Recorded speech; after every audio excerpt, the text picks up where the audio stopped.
Hi everyone, welcome to The Racist War and Everything, episode 247, and our first episode since the 2025 federal election. If you want to hear our coverage of that, it was just me and Fluoride in the end. Knowlesy had a family commitment, I believe, and yes, and driving Joel drunk told me from that. around. Well, speaking of that, Joel told me that he got on the beers. So, unfortunately, wasn't able to make it on to that show. But that's okay. He has been on plenty of our other shows before. Anyway, I'm just going to go to the ABC's website to have a look at where we stand. We are, of course, a week and a bit after the election, where Labor absolutely romped it in. Pretty much all the polls were wrong. And it's funny that usually when the polls are wrong, it's that they haven't been able to measure the amount of success that the Liberal Party was going to have. This time around, it's the opposite. They did project a Labor victory, but not a landslide. And this is quite a thumping landslide as well. So to go for the House of Reps, the lower house, overall, two-party preferred, Labor's on 54.8%, the Coalition on 45.2%.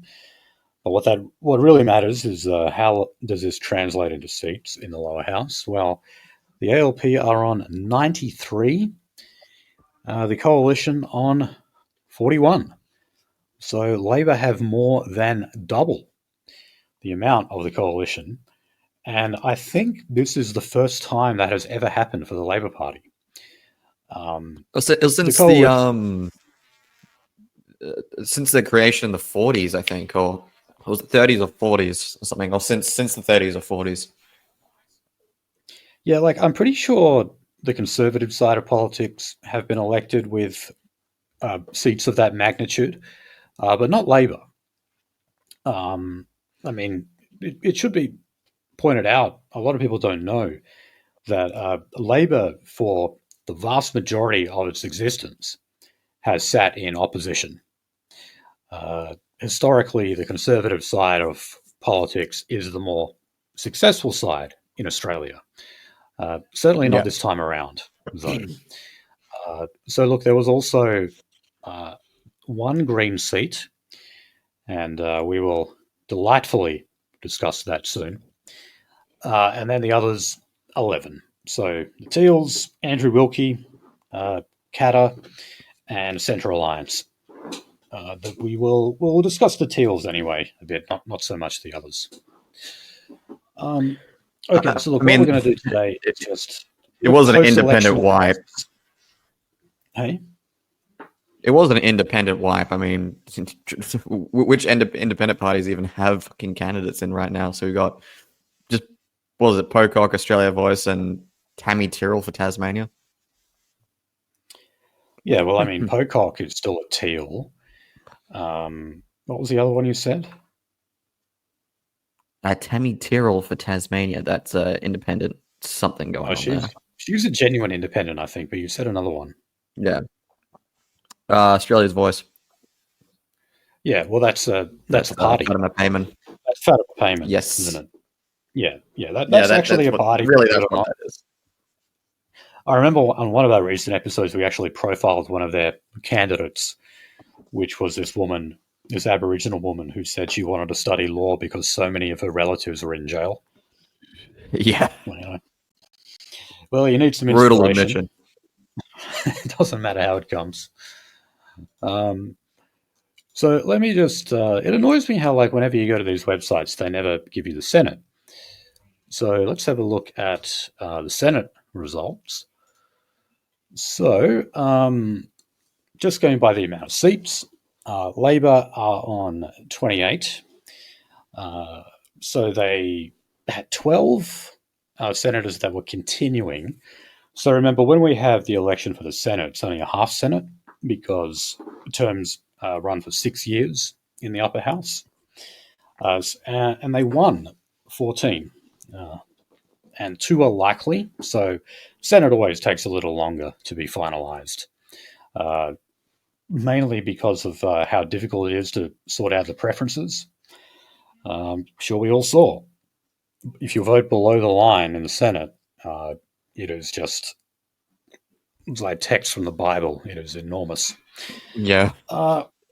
Okay, so the coalition are on 26 seats, the Greens on 11, One Nation on 1, David Pocock, who is a Teal, on 1, Australia Voice, that's Fatima Payman, I think she keeps going, Tammy Tyrrell, as you said, she's continuing, United Australia Party, that's Ralph Babette, continuing, Jackie Lambie Network, oh, look at that, it looks like it's been called. Last time I looked, it was between Jackie Lambie and Lee Hansen going for the last spot for Tasmania. Now, okay, I just Googled this. I'm not seeing anything declared yet for Lee Hansen, but according to the Senate results on the ABC website, Jackie Lambie has lost that seat. All right, what do the Trumpeter Patriots get? I think it's so weird. You had United Australia. Yeah, they got fucking zero. Of course, they got fucking zero. I think it's funny that you had United Australia Party running against the Trumpeter fucking Patriots. Well, yeah. Well, no. Well, okay, not really, actually. So not against United Australia Party. Well, yeah, I'll send you the link. So I just realised I didn't even send that to you. But if you have a look at the results for United Australia Party, Ralph Babette was not up for re-election. So he just continues as a member of United Australia Party.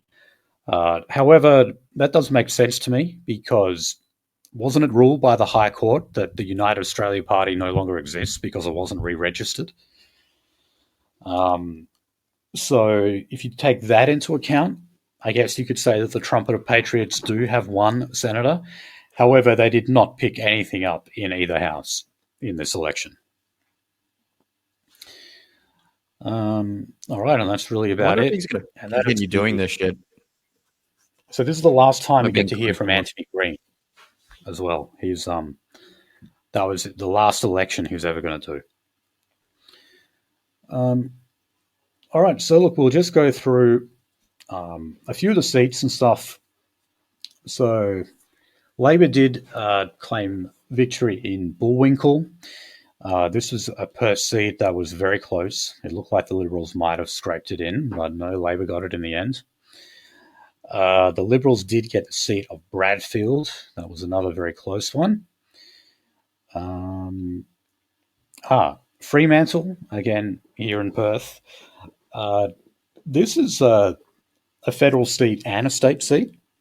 Called Fremantle. Now, Kate Hewlett was the Teal who nearly won that one in the WA state election. So she went for it again at the federal level, and again, she only just narrowly lost.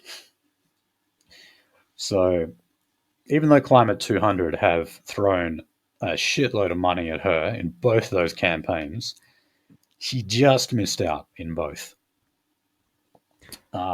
Okay, now, the only Teal seat that the Liberals won back from the Teals was the seat of Goldstein in Victoria, in his city, Melbourne, of course.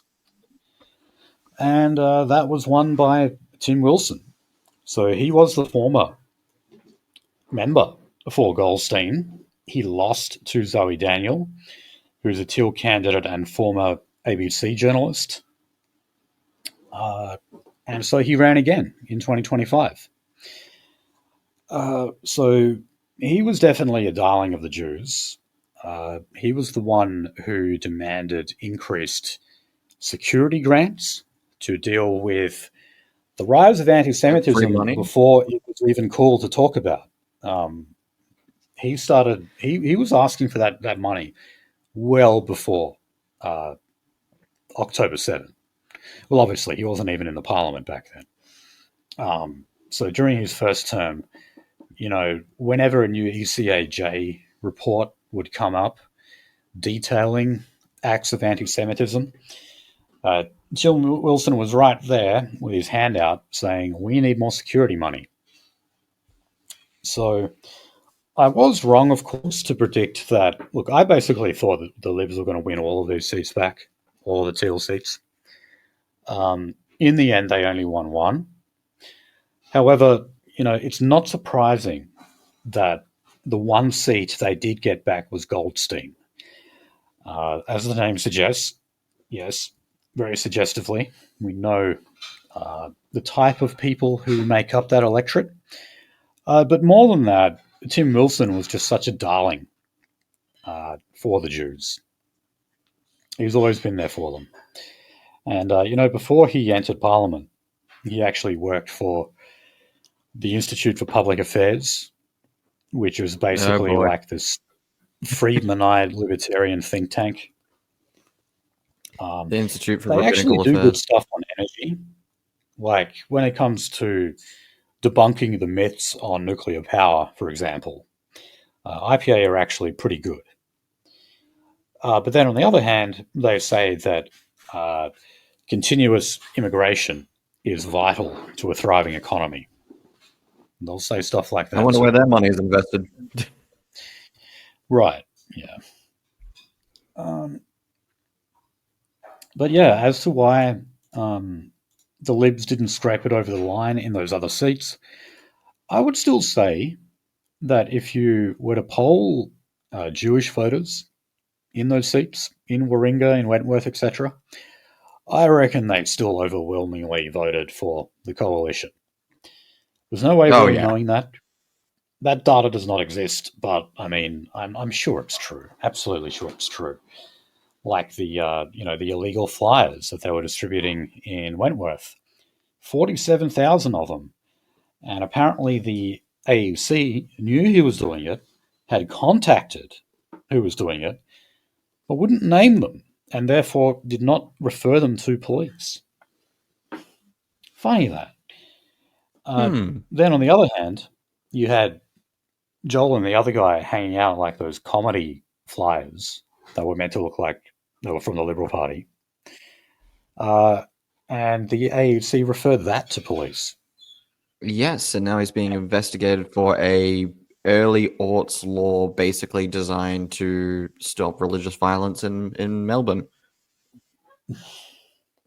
which really doesn't apply. We actually went and read through the entire fucking thing, like was it 18 sections of it, including the preamble, and it's just like, why are they using this law? Like they're really grabbing at straws doing this, and it was funny because the AEC was just like, look, they followed the fucking black letter of the law. There's nothing we can do. Hmm. Please find something to punish them for. It's just like when they went out celebrating Australia Day in Adelaide. Like they got them on like loitering or refusal to stop loitering, or like one guy because he had a pair of sunglasses and he wasn't even wearing them. They got him for having an article of disguise. Yes, baseball cap and sunglasses, article of disguise, not the black bloc Yeah, people who show up with that's the full blackout gear. right. Yeah, so just ridiculous. Um. Anyway, uh, so the Greens only won one lower house seat. Remember, they did have four. They had three seats in Brisbane, which was Ryan, Brisbane, and Griffith, and of course one in Victoria, which is Melbourne. I didn't see that one coming. The Greens first won that back in 2010. So that was when Adam Bandt was first elected to Parliament. That was 15 years ago. Seemed to me like he was just going to be kind of a permanent fixture there, especially being the leader. But no, it turns out the Libs weren't the only ones to lose a leader that night. Adam Bandt, although not by very much, Labor did scrape over the line for that.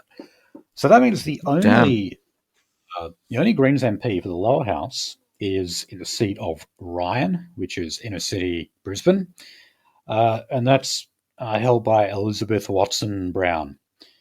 It's funny how so many of them have hyphenated names. Have you noticed that? Like Sarah Hanson And her Young. last name's and her last name's hyphenated, so her mom's a cunt, which means she's a cunt. Right. No, I don't think that's a coincidence. no, it's not. It really isn't. I'm yet to find one that I like.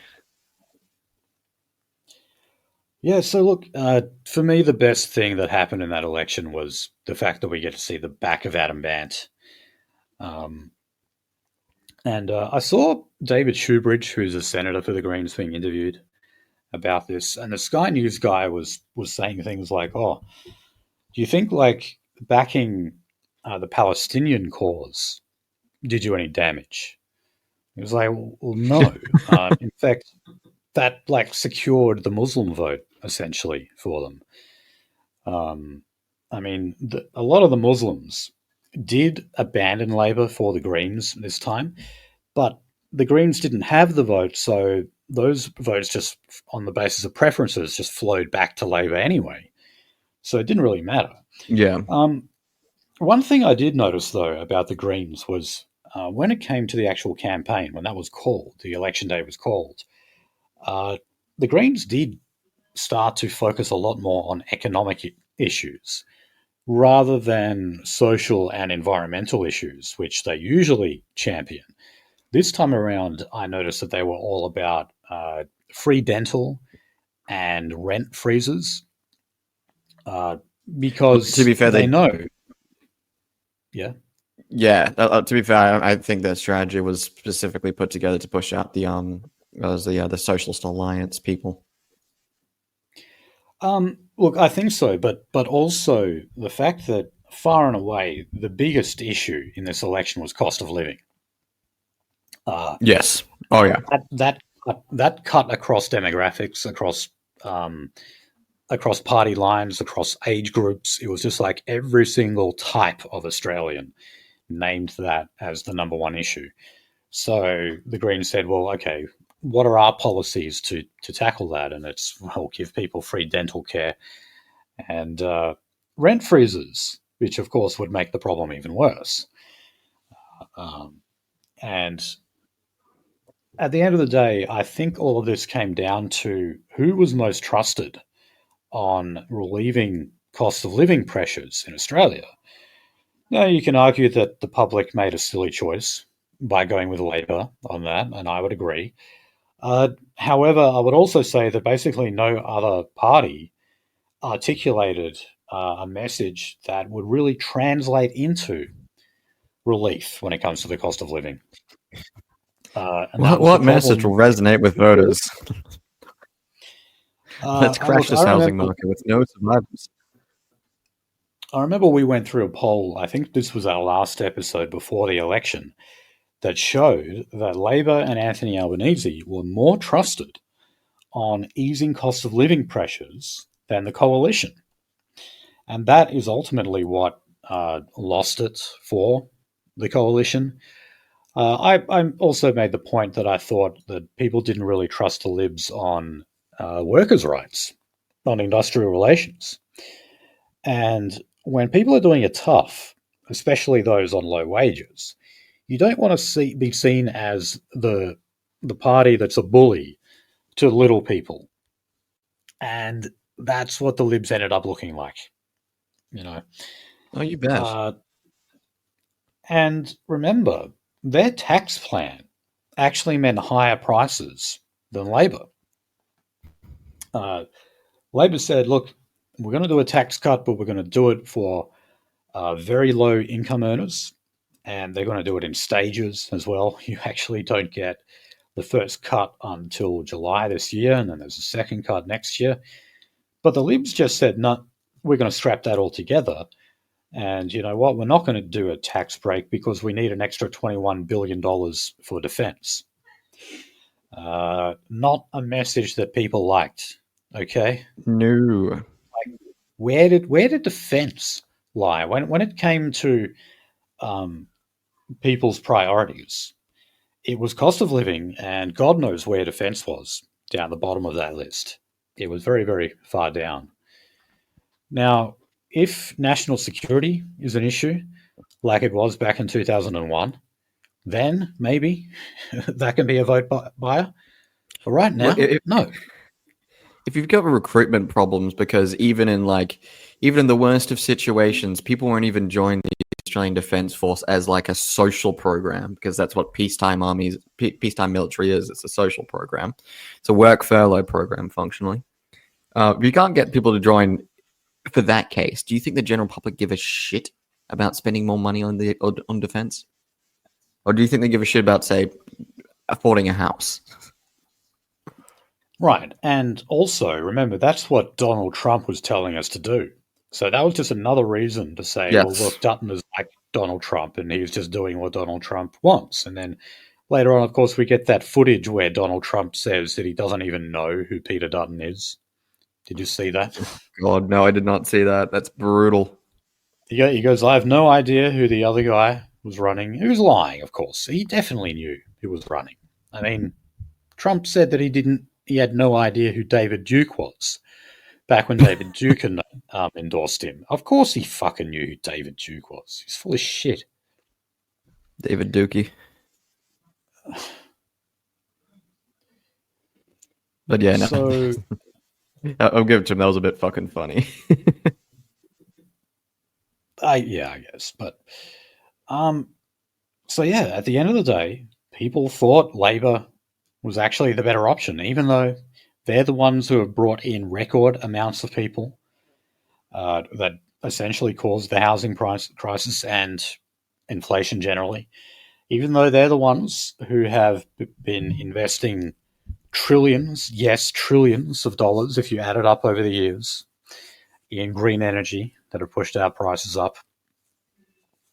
Even though they've done all of those things, people still saw them as superior. And remember, the Liberals, there's two things that the coalition are seen as best on. One, as I said, was national security. But in this election, did that matter? No. And secondly, is economic management. So if they were going to win this election, they had to win this on economic management. But Peter Dutton did not adequately convince people that he was best placed to solve the cost of living crisis in this country. He didn't do that. Fuck no. For a lot of reasons. So one, I think, was he was seen like he was attacking workers' rights. He didn't want to give a tax cut. He wanted to increase defense spending. And that would make a lot of people think, well, he's going to cut things in other areas, isn't he? You know, maybe he's going to cut allowances, pensions, things like that. Cuts to education, cuts to health. And people are suspicious of the Liberal Party for doing things like that. Why wouldn't they be? Tony Abbott did it back in his 2014 budget, where he basically broke all his election promises and had cuts to health and education. Nuclear power. Now, they kept going. Labor were obviously lying, where they kept saying that it was going to cost $600 billion.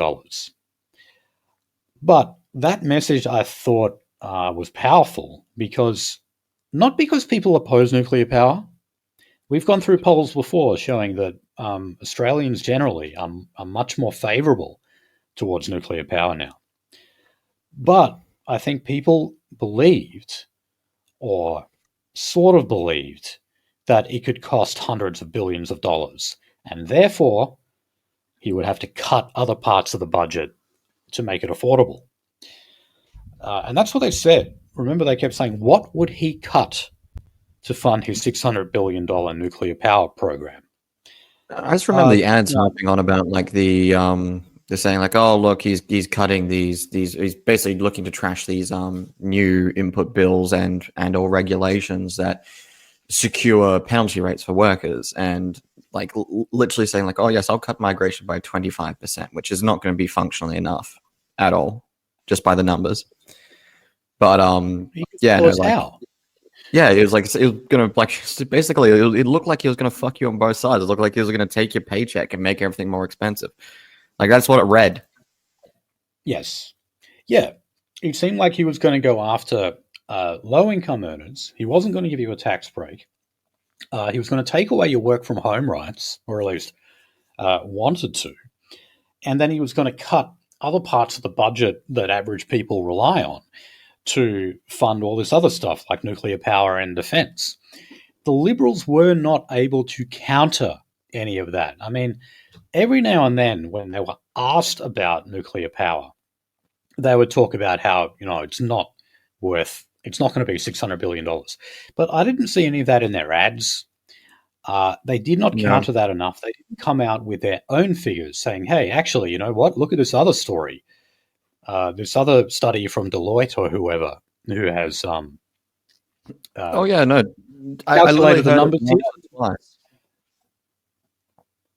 And also, what about talking about how expensive green energy is? The fact that we've spent over $1 trillion on green energy in this country in the past 2 decades or so. What about that?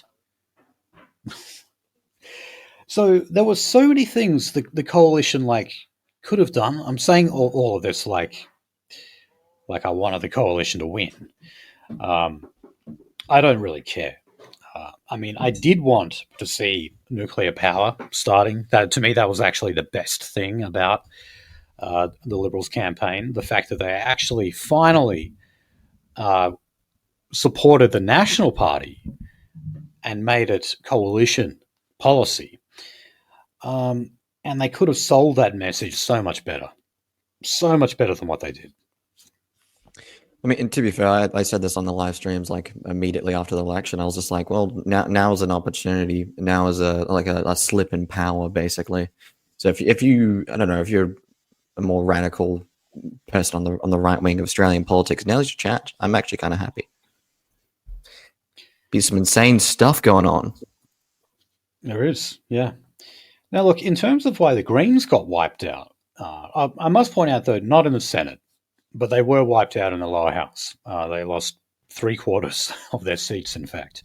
Yeah. But when it came to, well, the member for Griffith, who is another hyphenated name, Max Chandler Mather, this was the guy who kept going on about how Labor weren't committed to social housing. And therefore, the Greens were actually voting against those social housing methods that they were trying to push through the lower house. And they did that because they'd said, they didn't go far enough. They said that they needed to have rent freezes as well in the legislation. Mm. Otherwise, they wouldn't support it. Has there And actually yeah, been an instance of rent freezes actually working as intended and not creating like basically like weird Chicago neighborhoods where everything just goes to absolute shit? yes, but this is the Greens you're talking about. Yeah, So that'd be many a of their desirable outcome. are just fanciful. That's how you get your And authentic street cannibalism. yeah, and I mean, part of that is because the Greens know they'll never actually form government. So, unlike major parties, they can afford to just entertain these wild notions of things like rent freezes actually working and free dental for everyone while you have open borders immigration. Stuff that obviously is just impossible, just could not actually work if you tried. But yeah, I think that the Greens were seen to an extent as just not going along with the kind of practical middle of the road measures for easing cost of living. Um, Now, unfortunately, though, I just don't think the whole issue of energy was discussed enough. Because while, yes, the Greens were seen as not great for cost of living, that's not because they supported green energy. Not enough people saw that as a big issue. And that's also the reason why the Teals won 5 out of the 6 seats as well. I wish they would talk about this stuff more. And again, that was a failure of the coalition, not being able to drive home the message enough of green energy is the reason why your power prices are going up.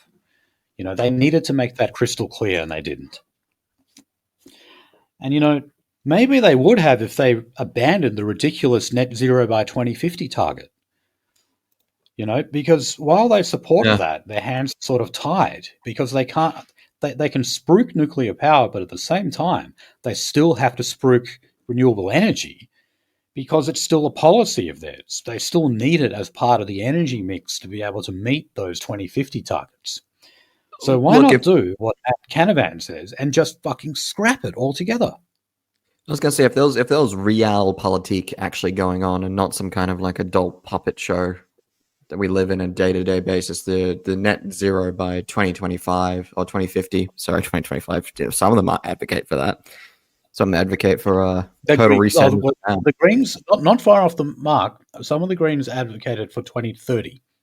Yes. Yeah, no, I was going to say, like, that'll be the first thing to go because the people who actually care about it are in the West and they're suffering through availability, housing, and energy crises.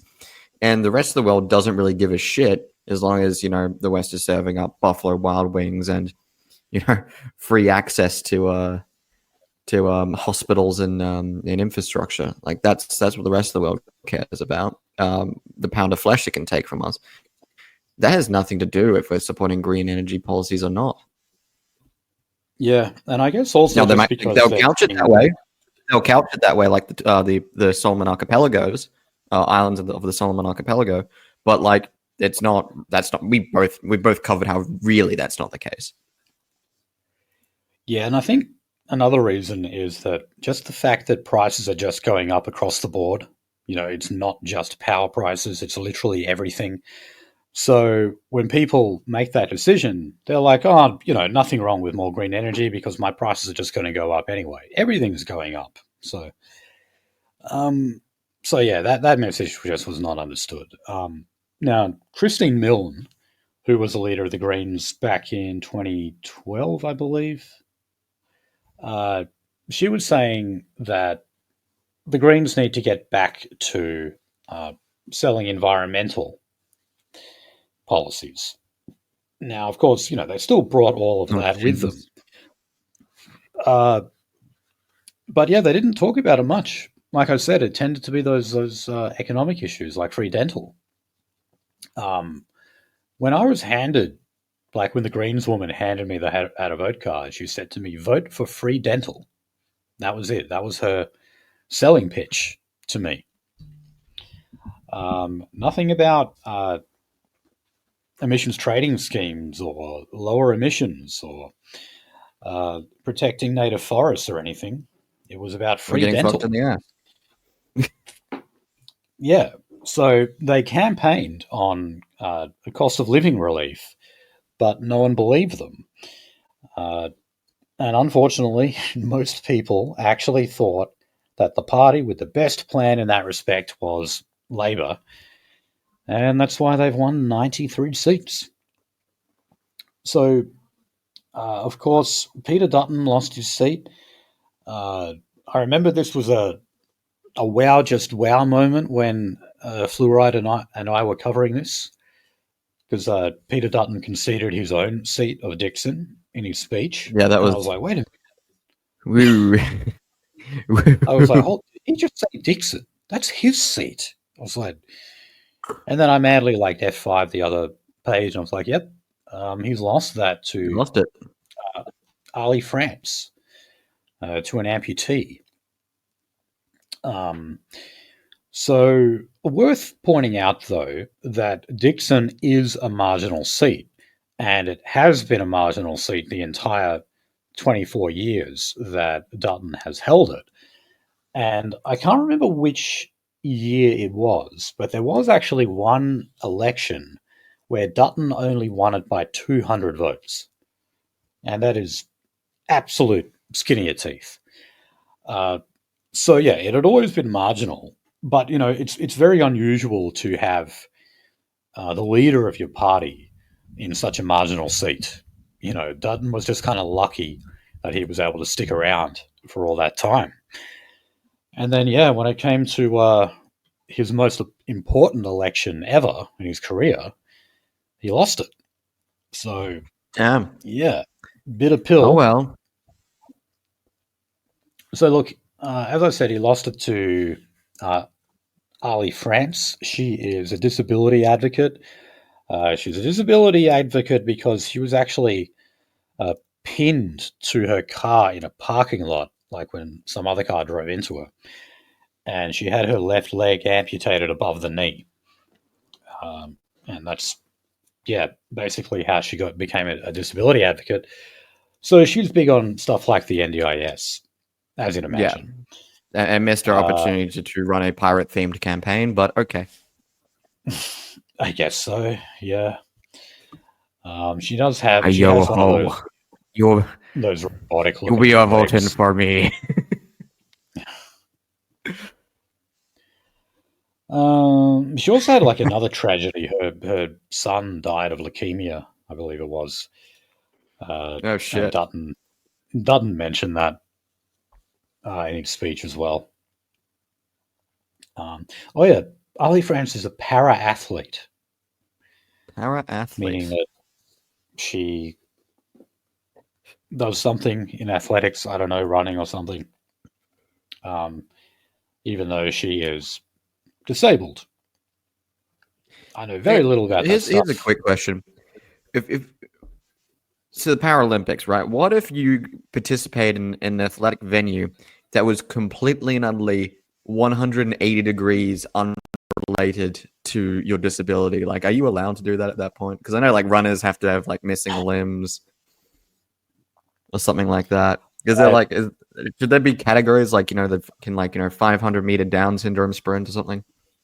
Yeah, I don't know. I did wonder that Maybe. myself, actually. I don't know. I did notice that in like the races and that, like they had different limbs that were missing, and I was like, doesn't that doesn't really even things out, does it? Like, shouldn't it all be the same disability? But I don't know. I have no idea in that regard.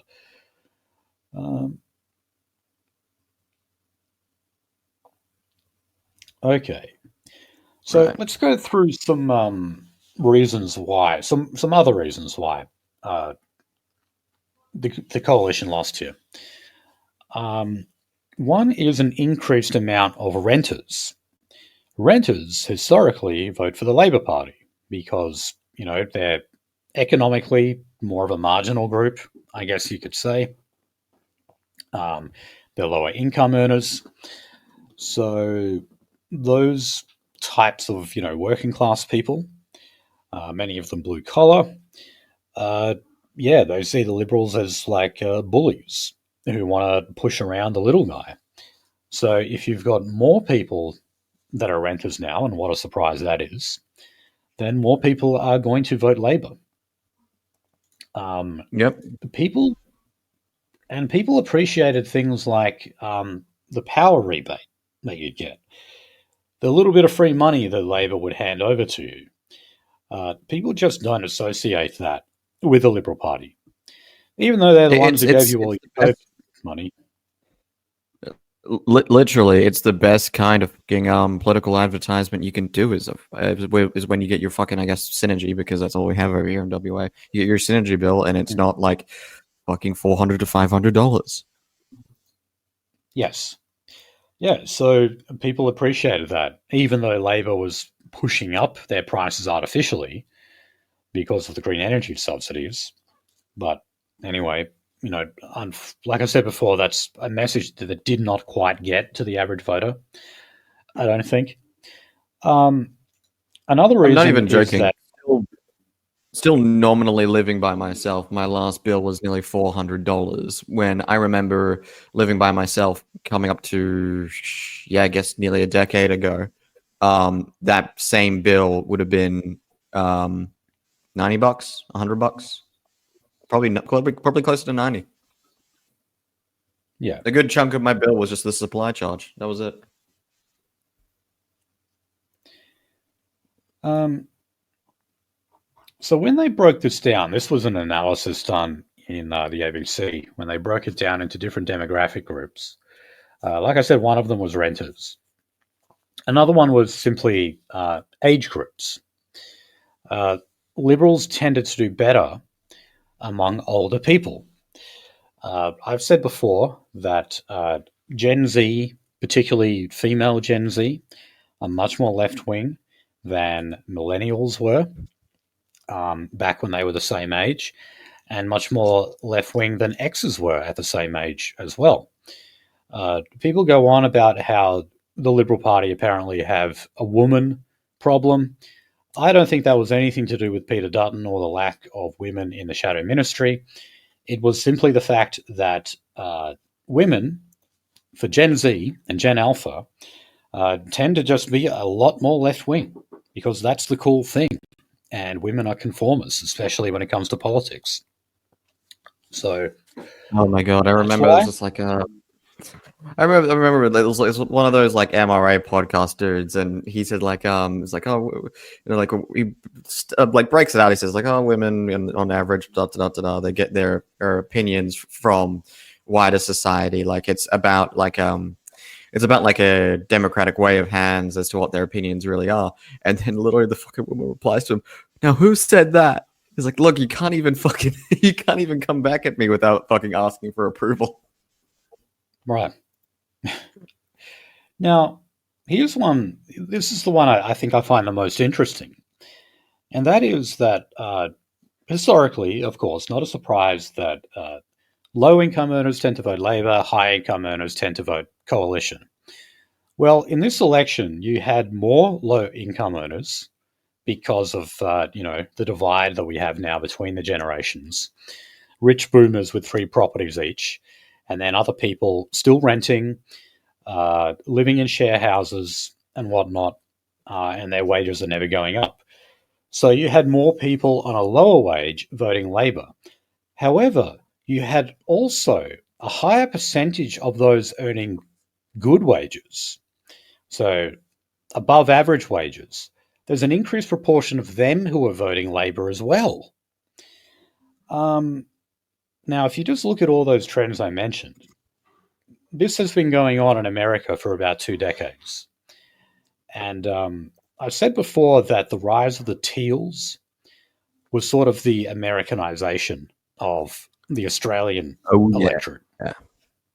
Yeah, where you'd start to see inner city seats that historically were for the coalition, blue ribbon, safe Liberal seats, have actually started to drift away and go to the Teals, go to Labor, and not so much in this election, but the last election to the Greens.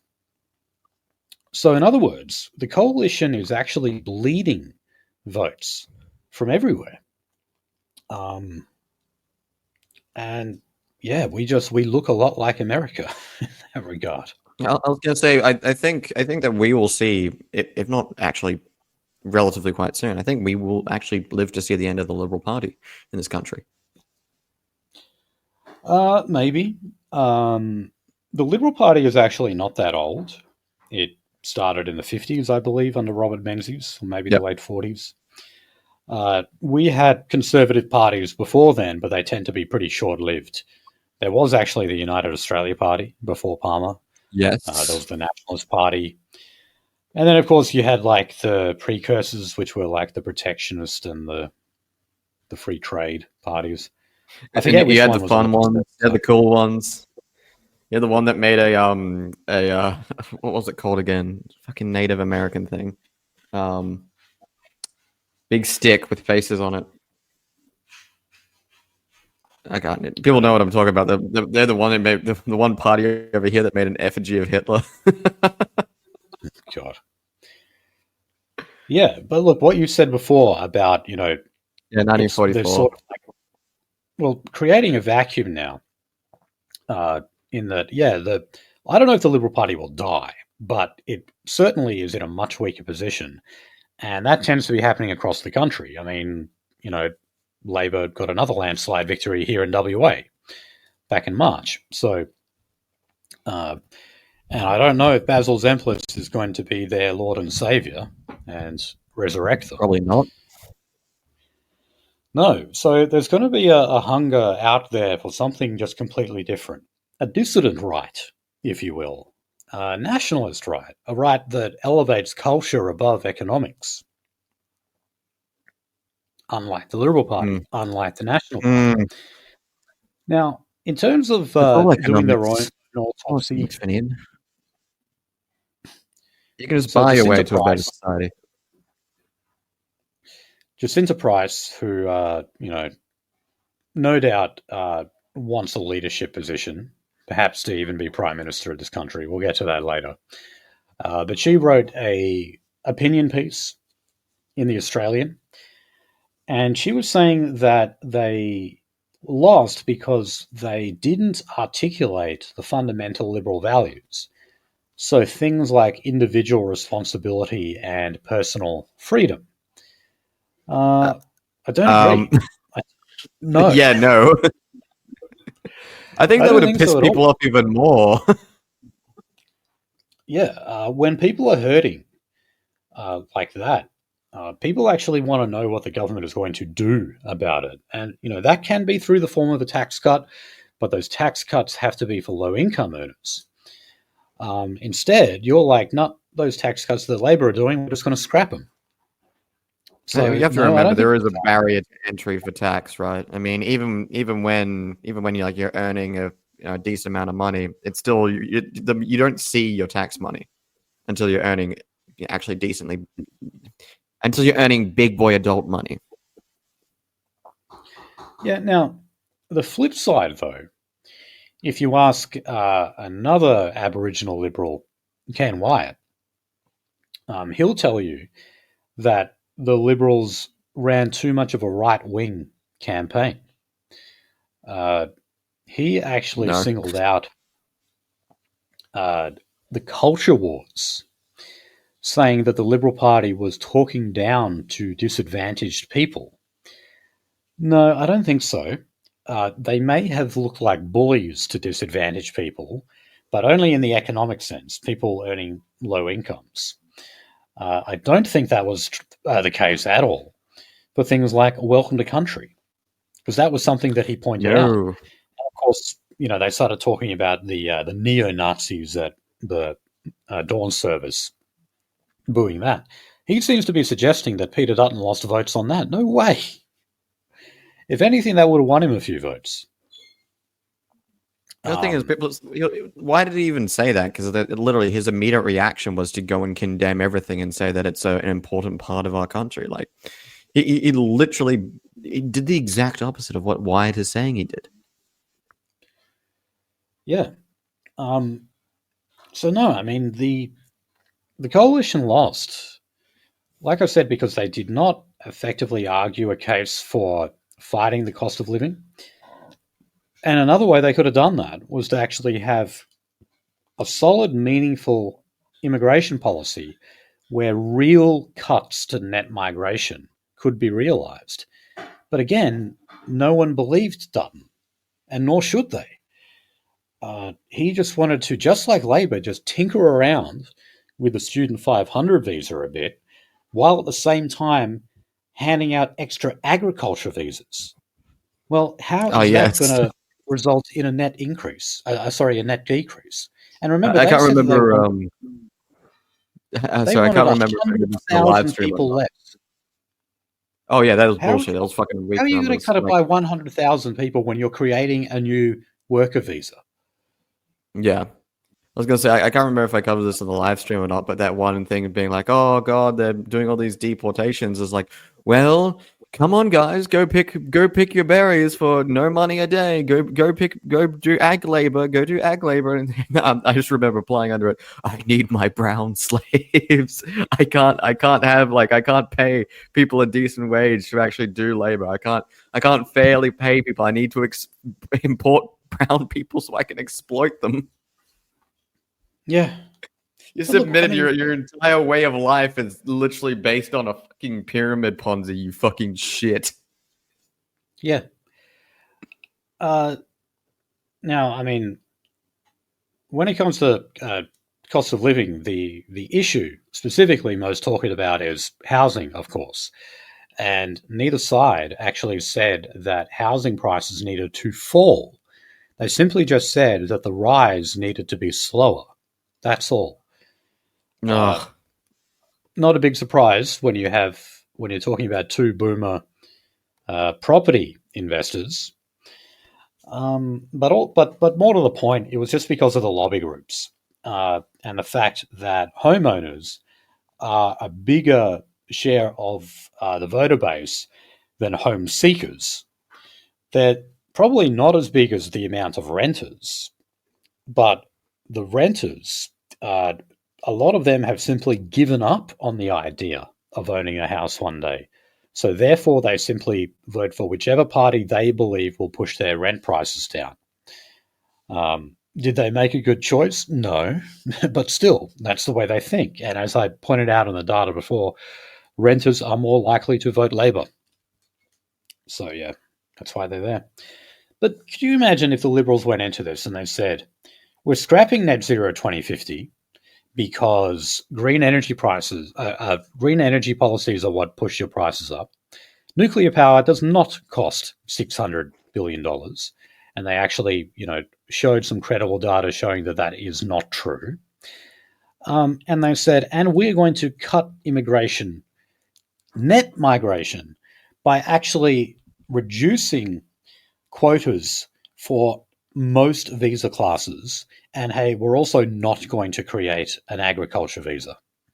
Yeah, If they had done go. all of those, if they did all of that, they would have won the election. I've no doubt they would have won the election. But they're beholden to special interest groups, and they won't do it. Oh boy. If only. It makes me think, like, was this election loss an actual flop? Like, this is a little bit too dumb to be real. No, not really. I mean, over at Sky News, they seemed to be labouring under this illusion that Peter Dutton was doing a really good job. And I think part of the reason for that is that Peter Dutton was the guy that Sky News watchers wanted to be Liberal Party leader for a long time. Ever since Malcolm Turnbull, they wanted Peter Dutton to launch a challenge and take over. So, he was very popular with the Sky News crowd. He was very popular with the shock jocks and their audience. He was their guy. And, maybe that was part of the problem, was they weren't holding his feet to the fire enough. And they let them get away with what was a lackluster campaign, where they simply did not respond to Labor's claims adequately. Now, one other white pill, I guess you could say, is that even though Labor have got a thumping majority, 93 seats, believe it or not, their primary vote is actually down again. Now, in the last election, we really emphasized that the vote was really kind of cast three ways, split three ways. 1/3 Labor, 1/3 Coalition, and 1/3 Other. You've basically got the same thing again, although the primary vote for both Labor and the Coalition has gone down slightly. And we've got more of a vote for minor parties, Teals, and other independents. And when you break it down, the dissident right vote is almost as big as what it is than for, the dissident left, or whatever you want to call them. It's not quite translating into seats, unfortunately. No. The Greens still have One Nation in theory. Yeah. I think that, One Nation have one seat continuing, and that's it, unfortunately. But, those places are to be filled. I think a lot of people are abandoning One Nation because they just look like the Liberal Party now. I mean, honestly, what's the difference? They should use Kanye's most recent song for the next campaign. Use what? His most recent song. Oh, right. Okay. I did listen to that, man. I'm like, okay, it made me It's laugh and bad. stuff, but It holy is shit, this fucking song is bad. awful. Fuck you. Yeah. Anything with auto tune in it, like, why is it No, used just for every song now? I don't know, man. I think it's just okay. So you remember when it came out that basically like all pop songs, etc., they're all like written by like a handful of people. Like every single one, the entire industry is all ghost written by a handful of people. And then people were like, "Oh yeah, by the way, like our standards have been slipping since like the 50s." Like it's like you do not understand the levels of fucking kabuki theater that you're on. I think that's like the last admission. Like maybe we don't actually even need singing talent at this point. We can just get everyone used to digitally corrected trash, and they'll be fine. Yeah, but none of that stuff has any staying power. No, It'll be popular for a few weeks, and then everyone just forgets it. yeah. It's like oh, shit, you talk about staying power. People are still talking about, still speaking about Freddie Mercury. Straight icon Freddie Mercury. To this day, and that's because he was genuinely fucking talented, and so was his band. Yeah, Metallica are going to be here not long, Yeah. and they're still selling out the stadiums. But those guys are all in their 60s now, and who's there to Yep. replace them? No one. Uh, anyway, that's another podcast to have. Yes. I just wanted to go through some of the other groups that voted uh, much more in favour of Labour. Indians. Please, Now, this was also among Indian professionals. So think like IT workers. The majority of them tend to vote Labour as well. They like Labour's no one left behind mantra. So I guess, they still like the idea of a government that looks after the poorest people. They like the idea of the safety net, and they simply associate the Liberal Party less with that. Even though if you look mm, at the social welfare parties of both Labor and the coalition, they're effectively the same. yeah. And it doesn't really change. I mean, think of the nearly 12 years of the Howard government we had. Like the dole money you got was always just going to be the same as what it would be under Labor. Now, another group that voted not overwhelmingly Labor, but majority Labor was the Chinese. Oh yeah, Now, yeah. They always tend to do that, and I've never gotten a good answer as to really why. Because you think yeah, that the Chinese, you think they'd be a lot more mercantile, which well, yeah, they're very they're swing voters.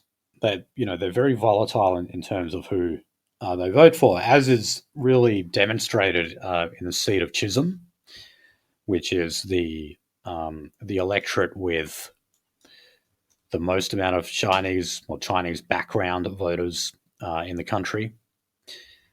Um, let me just quickly see who won this one.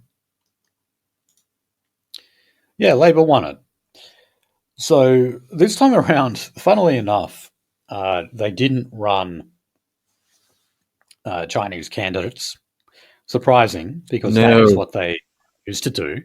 Remember, Gladys Liu was the woman who held it for the Liberal Party. And it was funny, like, that was the first time the Liberals basically played identity politics in that seat. They denied it, of course, but it's obvious why they did it. oh god, And, and then and that was how literally they the took season Chisholm thereafter. Labor. Yeah, the season Right. thereafter, that literally Labor waited until Liberal put their candidate out, and if it was a Chinese one, they literally just found some random fucking Vietnamese woman. Was just like, "Yep, okay, you'll work. You look Oriental enough." Yeah. Oh man, Um, but look, this time around, uh, people thought that the Liberal Party were basically calling Chinese people spies. This mainly came because of comments from Jane Hume. She said that Labor was using Chinese spies in Australia. Now, she was referring to, obviously a very small amount of people who were connected with the Chinese Communist Party. But of course, when you do that, when you simply utter the name of an ethnic group, there is going to be a perception that you're sort of pointing the finger at that ethnic group at large. So Chinese voters sort of thought that the Liberal Party was viewing them with suspicion, perhaps not being entirely loyal to Australia, but being loyal to China instead. There'd be a lot of truth to that, and they probably know that, but they don't like someone like Jane Hume finger wagging at them, telling them, you guys might be spies. So, yeah, it looks like Labor won the Chinese vote as well. Well, I mean, they did win a fucking decent fucking majority. So I guess there's a decent number of fucking Chinese in this country. Okay, now, last thing on the election fallout, and then we'll get to the Liberal leadership and also the ALP frontbench reshuffle. Muslim voters.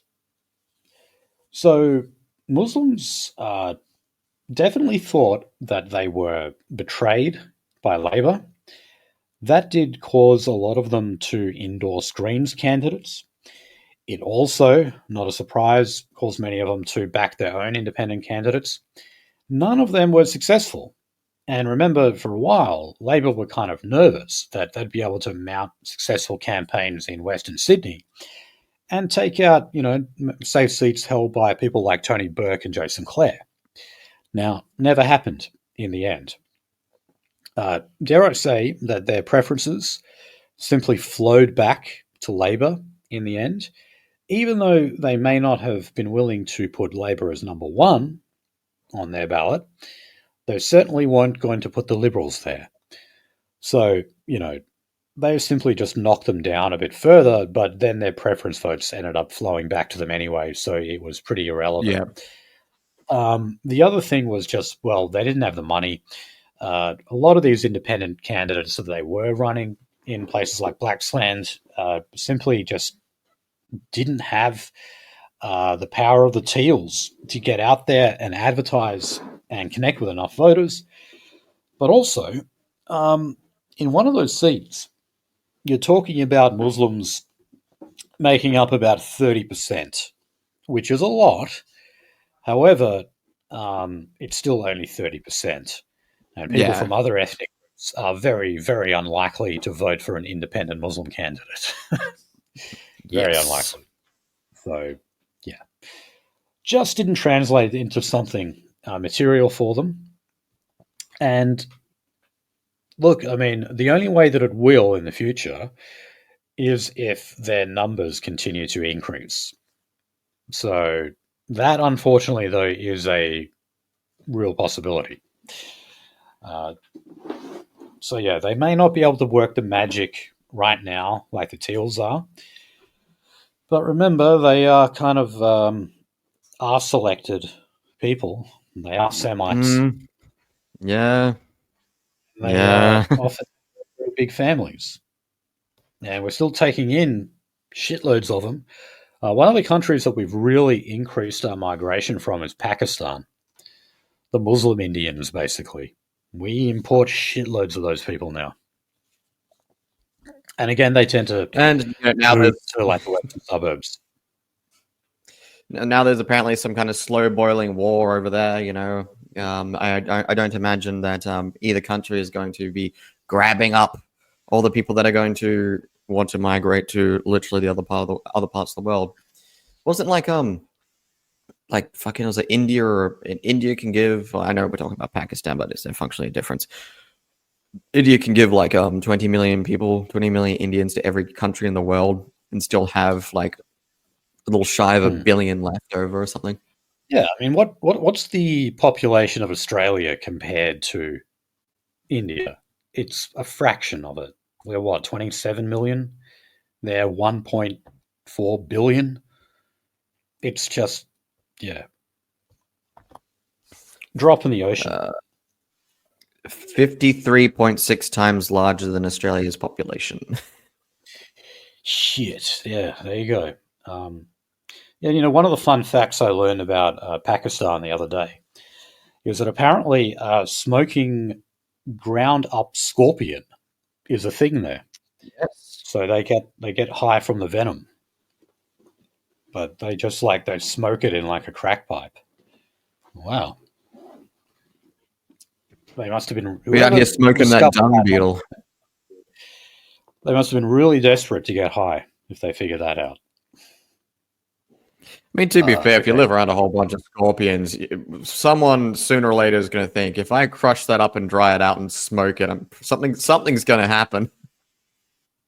Right.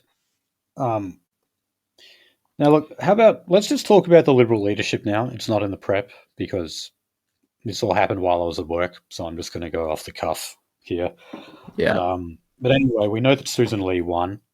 It's a shame we didn't do a show yesterday because I was tipping Sussan Ley to win, and now I can't just like retroactively claim I was right. But no, I thought she would win. Angus Taylor, even though he probably has about the same name and face recognition as Sussan Ley, he was too tied to the failed economic program of the Libs because he was the shadow treasurer. Much like when Bowen was shadow treasurer with the franking credits and the negative gearing stuff, he had to be kind of sidelined as a result of that. So, yeah, Angus Taylor is kind of seen as too connected to the failed leadership, too connected to the failed economic platform. And so you go with Sussan Ley. It might also be because some people did genuinely think that Dutton had a problem with women. Don't think so. Those same women who vote Labour or the Greens are not any more likely to vote for Sussan Ley. And by the way, why does Sussan Ley have three S's in her name? She spells it Sussan. Where the fuck does that come from? Sussan. It's not Susan, Now, it's Sushan.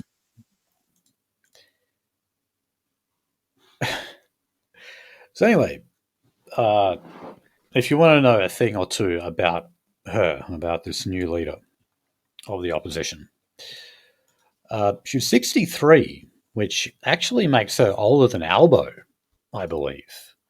I think Albanese is like the same age. Let me just quickly Google that. Yeah, he's 62. Yeah, so she was actually a year older than him. She was elected back in the Tampa election, which was 2001. So that was back when the Libs won on national security and border protection, basically. Kind of irrelevant in this just gone election. So she was the deputy leader of the Liberal Party. However, she was only the shadow minister for small and family business. So even though she was the deputy leader, she didn't have a very senior portfolio. But as I said, that may have actually helped her, considering she wasn't overly tied to the failed leadership ticket. So that's what gave her the The fact that I advantage there. didn't know about her 3 days ago.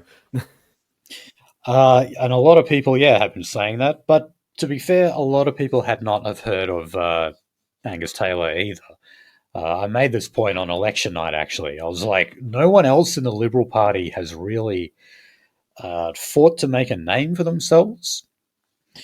At least in the Labor Party, there are a few figures that have basically become household names now. It's just not the case for the Liberal Party. And actually, that was another critique of their campaign, was that they seem to be putting all the focus on Dutton and not the other frontbenchers, which, a bit unusual. And dare I say that also that was a bad idea simply because of the fact that Dutton is ugly. And I'm not saying it to be cruel at all. I've said many times that, his alopecia and whatnot should not be a factor. But unfortunately, some people do actually make their voting decision based on that, or at least it's a factor. And the group more likely to do it? Women. When it comes Yes, to the looks of a politician, women are that's actually more basically it. superficial than men. That is it. That is all the criteria that is being checked. Yeah, so if Peter Dutton did have a woman problem, it's because he was too ugly for them. Yeah, no. I was gonna say, I think I knew that Dutton's campaign was over when I was showed an image of the infamous Dut plug. Yeah, we showed a few not so flattering pictures of him on election night, and I also said that I wouldn't mind betting that Dutton has 20/20 vision, and those glasses he wears are just for show, just to make him Oh look a yeah. bit more, you know, Oh to yeah. cover up Yeah. the fact that he has no eyebrows, for example. Yeah, I You was, I know, was it listening to did. you guys as I was driving around, and yeah, I just remember you saying it's like, I bet that's like glass out of a window or something. Yeah, no, I'm. Well, put it this way: I would not be surprised whatsoever if those glasses have nothing to do with his sight. Oh yeah, no, I they would not didn't. be That was surprised. just to make him look less fucking weird. Yeah, yeah. Now, the deputy leader is Ted O'Brien. Ted O'Brien was the shadow climate and energy minister, so the guy who took on Chris Bowen. And again, a guy who simply no one had heard of. And this again, part of the problem. Why wasn't your shadow climate and energy minister out there selling the nuclear policy a lot harder? You got to the end of it and no one even knew who he was. But, that's a sign that the Liberal Party are not seeing this as a failed campaign message. Perhaps they believe that they can keep nuclear power as part of their platform. The Nationals certainly want them to do it. Within just the Liberal Party itself, it's a little bit more up in the air as to whether or not they want to continue with that. And I should also point out that Matt Canavan is looking to run as leader of the Liberal Party to oust David Littleproud. Now, remember, Matt Canavan is seen to be a maverick right winger, and he is in one respect, and that is he opposes net zero by 2050. And that's why he has not been on the front bench in a very long time. If you disagree with a policy that is that fundamental to your platform, basically a front bench position is not viable for you. So, what if the Nats were to actually persuade the Liberal Party to dump that, to finally dump net zero by 2050? Then they elect Matt Canavan as leader of the Nationals, and they go harder, even harder with the nuclear message. I think all of that would actually translate into votes for them. Another question if they're going to do it. Mm, Now, mm. the other thing to comment on, of course, is the fact that Jacinta Price has defected from the National Party room to the Liberal Party room. For those who are confused about how this works, and it is a bit confusing, she's actually not a member of either of those parties. She is a member of the Country Liberal Party, which only exists in the Northern Territory. And much like the Liberal National Party in Queensland, they're a fusion of the Liberal and the National Party. However, the National Party is the dominant party, or I shouldn't say party, I should say faction, because they only have one party. Now, by convention, the members of the Country Liberal Party, when they're elected federally, they sit in the National Party room. That's just the way it's always been. And for the Liberal National Party in Queensland, most of them sit with the National Party. So this Huh. is actually very unorthodox for what she's doing. She was abandoning the party convention, and she was abandoning the party and jumping ship to the Liberal Party. Now, of course, when she did that, everyone just said, okay, well, she has leadership ambitions. Well, yeah, the next day she announced that she was running for the deputy leadership on Angus Taylor's ticket. So, of course, that's what it was. Um, Now, she says that, like, she felt at home in the Liberal Party before. Okay, why didn't you take that to the election? You know, Yeah. why do you make this decision right after people voted for you?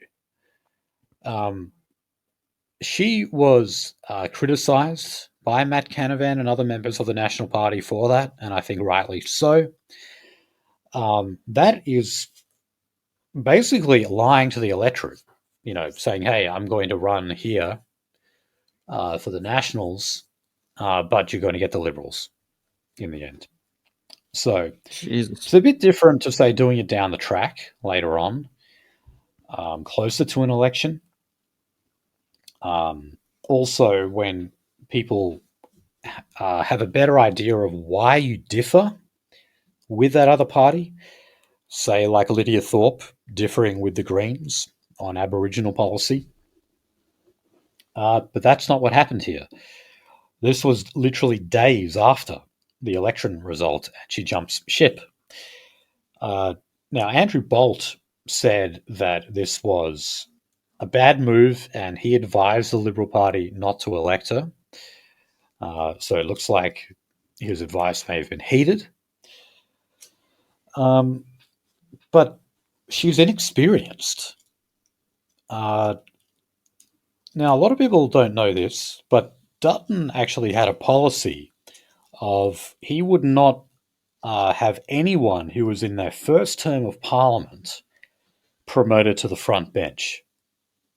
Not only did he Uh, promote her to the front bench, but he gave her an additional portfolio of government efficiency just before the election. Remember that? oh God, yeah. I fucking forgot about that So he dumb bullshit. completely broke with his own rule in that regard.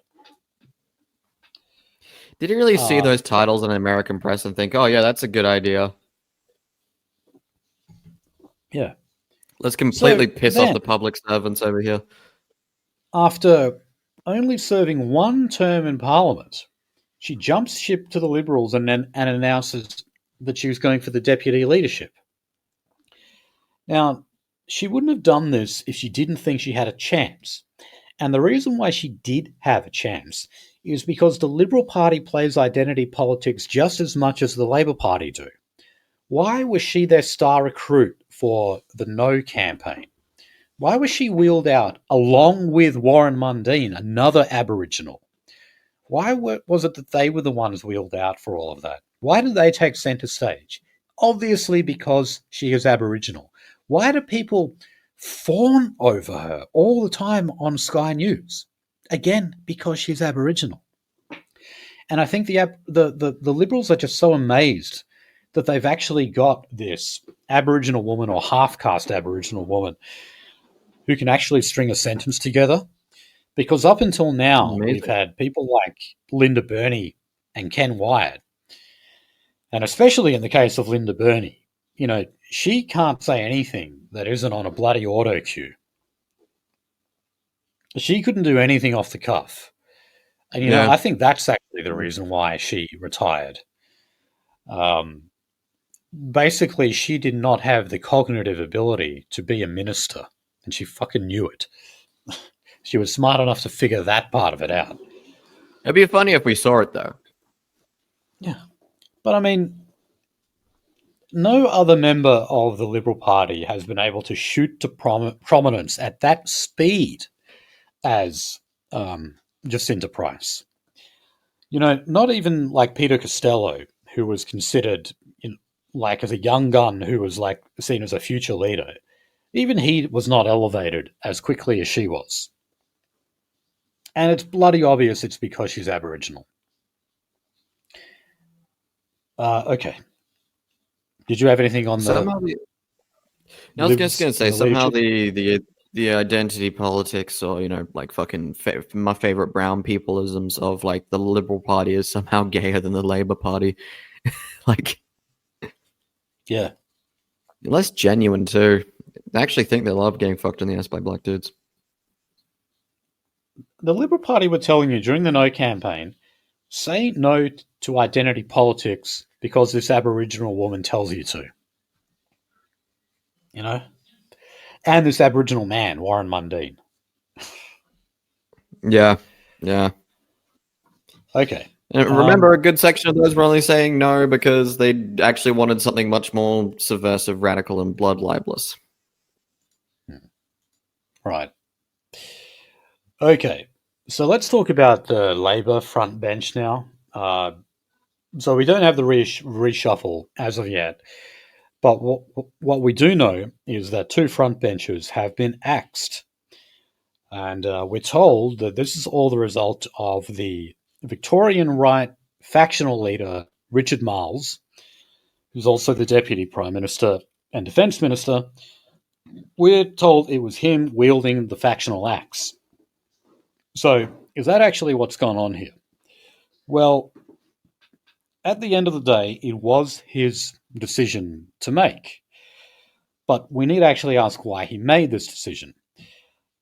It's been pointed out that Labor picked up a few seats in Melbourne, and they tended to be from the Victorian right faction, which is the second largest faction in the federal Labor. The largest faction, of course, is the New South Wales right. But anyway, the Victorian right were expected to throw their weight around a little more because they got some more members in Parliament in this election. Okay, so one of the people that they dumped was Ed Husic, who is from the New South Wales right. Fair enough. They reckon that there's going to be like three other members of the Victorian right faction who are going to be elevated to the front bench. Okay, but who is the other front bencher who got the axe? It was Yeah. Mark Dreyfus. It was Mark Dreyfus, the Attorney General. And do you know what faction Mark Dreyfus is from? He's not from the New South Wales right. He's from the Victorian right. So if this was the Victorian right wielding the factional axe, why on earth would they take out one of their own? That does not make any sense. So for everyone saying that this is purely factional internal politics of the Labor Party, I'm sorry, but I'm not buying that. If it was, then why on earth would they have dumped a member of the Victorian right? They would not have done it. I was gonna say there's some other stuff happening right here. there's some stuff on a level a little bit above that kind of stuff. I don't know if you can see it. Yeah, so here's another example of a blind spot that occurs when you refuse to take ethnicity and identity politics into account. Now, Ed Husic did actually somewhat get to the nub of this issue when he was interviewed on Insiders. And anyone who hasn't seen that interview, I definitely recommend it because it's some of the best political interviews, I think, are the ones where you attack your own party. And, especially so soon after an election win, to attack your own party like that is, well, I found it entertaining anyway, so I recommend it. But anyway, yes, he did accuse Richard Marles of being a factional assassin. That was the words he used. But he also said that he was being punished for his advocacy of the Palestinian cause. Now, remember, Ed Husic, and he was like the science and industry minister previously, not a very senior ministry, but he was on the front bench nonetheless. He said that the Palestinians were being subjected to collective punishment. Now, remember, that was precisely the type of language that the Albanese government thought went too far. So, they didn't want to talk about things like genocide, ethnic cleansing, collective punishment, because those terms were said to be too critical of Israel. That was that balancing. God. That was the balancing act that Labor were trying to pull off so as not to lose Muslim voters in Sydney's West, but at the same time not to upset their Jewish backers It's either. like trying to stay alive in a room with two schizophrenics with knives in it. Yeah. And the only other member of the Labor Party who was willing to use language like that was Anne Ali, another Muslim, but she's a backbencher. She's not a frontbencher, so they couldn't demote her. So, in the end, they ended up axing a Muslim who advocated too strongly for the Palestinians, but they also axed a Jew. Now, why would they do that? This was the guy who attended Sky News's anti-Semitism symposium. Remember that bloody thing where everyone came out, wore a kippah? Well, Yeah. Mark Dreyfus was the only speaker who was booed and heckled that day. And that was because he said that the rise in anti-Semitism in Australia should not be weaponized for political purposes. Perfectly legitimate criticism to make, although I would add that the anti-Semitism crisis in Australia is fake.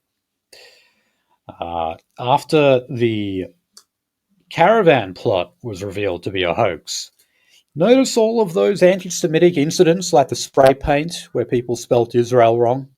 Notice all of them suddenly stopped? That's kind of weird, wasn't it? Was that It's almost like, you got good old-fashioned George Bush stepping out of the jet and saying, "Mission accomplished." Hershey. But anyway, let's just assume it was real.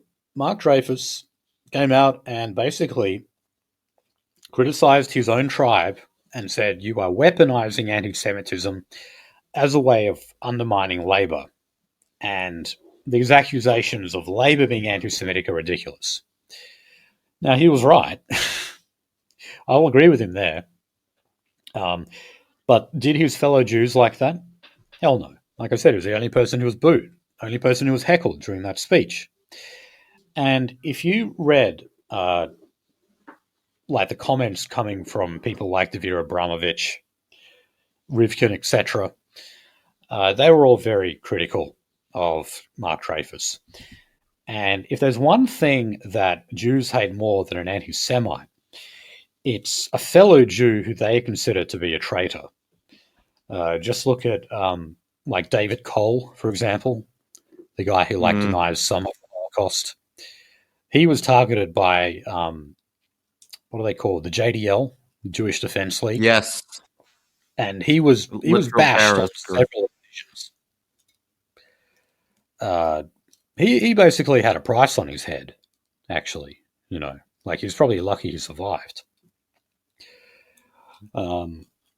So yeah, I think Mark Dreyfus was punished for that, even though, as Attorney General, he passed the most draconian hate speech laws that this country has ever seen. Yes, he did.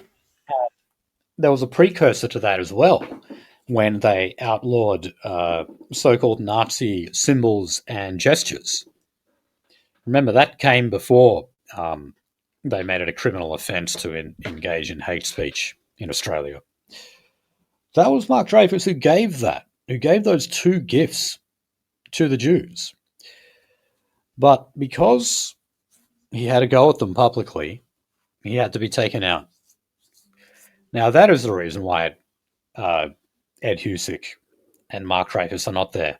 I don't think it had a bloody thing to do with the Victorian right throwing its weight around. If it did, why on earth would they take out one of their own people? That does not make any sense. Anyway, we've got to wait a bit, but Tanya Plibersek, people keep going on about how she was apparently not getting along with Anthony Albanese behind the scenes. I'm not exactly sure why people think that. I think some people think it's because she wants to be leader, but as I've said before, she knows as well as anyone else she can't be leader because of her husband, who's a convicted heroin trafficker. But fun fact is that the Labor MP with the highest primary vote was Tanya Plibersek. So she got a 4.6% swing towards her, giving her 55.7%, which for on primary vote, that's actually very, very high. Even higher than Anthony Albanese in the seat of Grainler. Okay.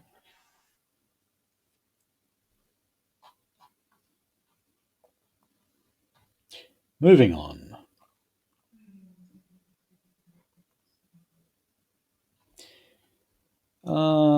Just realised I've basically gone through a whole heap of pref, but just off the top of my head. So we've already discussed the Greens. Yes. Oh, I guess last thing to say is I think probably Sarah Hanson-Young will get the leadership. She's actually been in the Senate since she was 26. I think she's 43 now, so she's definitely got the experience. I'd say she's definitely the most famous out of the lot. She was pretty high profile when she was suing David Leyonhjelm for slut-shaming her. So that's my prediction. I remember that. That was great. We should do that more. Stop shagging. All of those, they're just saying, stop shagging men. And she won like bloody 150K out of that. I'm the quote Wells. I'm gonna quote my boy Wells. All women in politics are whores. Jesus. Oh man. You know that was quoted in an ABC article. Yes, I know that was quoted in an ABC article, along with some other tasteful quotes. Yeah, one of the quotes was from me because they got it all from just one episode. One of the quotes said that any country with a high rate of criminality will have a high rate of homosexuality, and they said Stephen Wells said that. No, that was me. Bloody hell, ABC! You need to get your base dollars, your base bucks.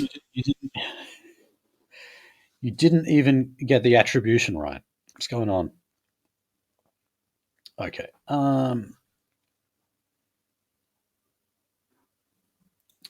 Okay, so we're getting onto news outside of leadership and the election and everything now. So we've got an Iranian man who tried to sue the Commonwealth. Inject oil into his balls.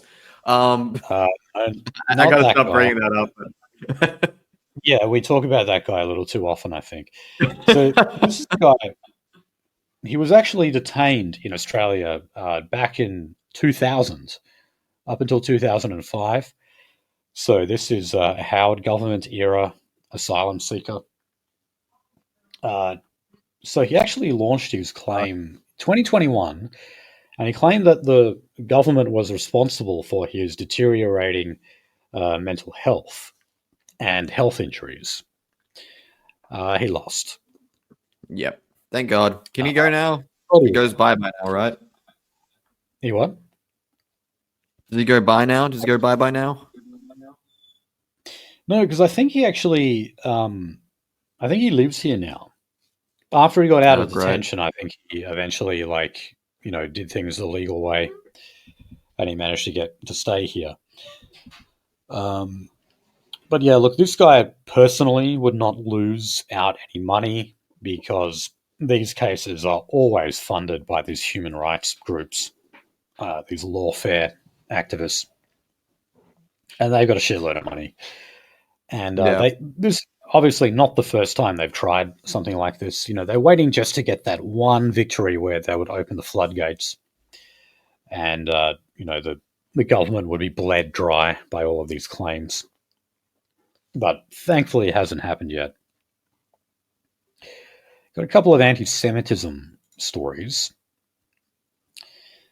So, in the University of Melbourne, there was a tutor in a first-year criminology class who said that they would be fucked if Peter Dutton won. So a Jewish Okay. student actually left one of those classes after that same tutor accused Israel of genocide. And then apparently the tutor said that he didn't care that that student had left because the subject coordinators were anti-Zionist. In other words, he wasn't going to get in trouble by his colleagues in the university. Well, of course not. If he'd said something anti-Jewish, he would have been in trouble. He would have been in big trouble. Yeah. What? I think this guy's he's close to stepping on the line, but unfortunately, like I think if we already haven't seen it, we're going to see it. Stories like out of America where like some activists like literally spent her entire career wailing on white guys, and she touches Israel once, and she's literally deported a week later. Yeah, it's like I'm so torn when they want to send back these activists who like pro-Palestinian student activists, uh, because it's like they're saying things about Israel that I like, but at the same time they're Arabs. I want them sent back. It's like I wish we'd send them back for different reasons, but I can't quite say what Well, Mike Enoch says, where he's like, "No, I want them to stay because they're saying the right things." I don't know. yeah, I I think want to I send him think back. that's his libtard. That's Mike Enoch's libtarded priors. He gets them from time to time. Yeah, maybe. I mean, I agree. The reason we should send them back should definitely be different. In other words, they're not Australian. Send them back. But Bye bye. yeah, take what you can. Never Yeah, and give then there anything was back. some other teacher, like university professor, who came in with a T-shirt that said, "Good morning, everyone except Peter Dutton." And apparently, that was a popular T-shirt to buy during the election. The Australian just profiles this stuff very regularly. But it's like, guys, it's a university campus. What do you expect? Lefties run those institutions. And you don't run those institutions because you don't encourage anyone to get into academia. You say that academia is for losers. Yet at the same time, they have Mm. such an enormous part to play in shaping Australians' ideas. So you may think they're losers, but they're actually getting a lot of wins.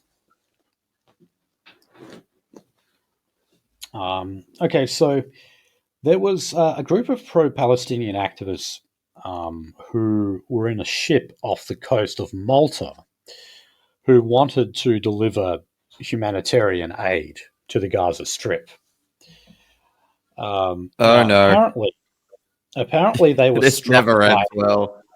no, they were struck by drone fire, and this was while they were in international waters, so they weren't even near Gaza at this point.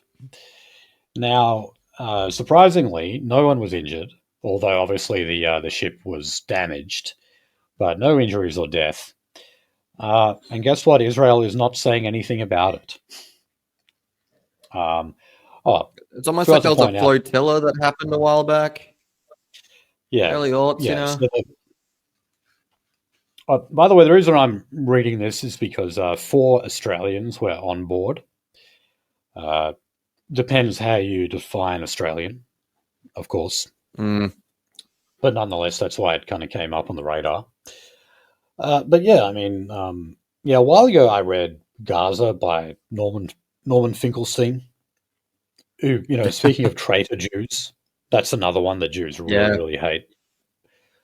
But yeah, he had a chapter on the flotilla, and yeah, it's it's really unreal what they did. They just occupied the fucking ship and just like ordered people to be killed.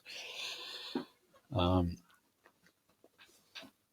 and yeah, the flotilla was simply to bring in humanitarian aid. There were weapons on board, but that's because it was under armed guard. It wasn't because they were bringing weapons there. It was because they needed Yeah, weapons to defend themselves. And as it turned out, that was completely they did. justified, considering the IDF boarded the fucking thing. So, Oh man. okay, so just got one story. One day, Finian, off the face of this planet, just wiped off the face of this planet. I'm not going to elaborate, but just gone. Nothing happened. It's just gone. May well happen in our lifetime. All right, so onto the economy.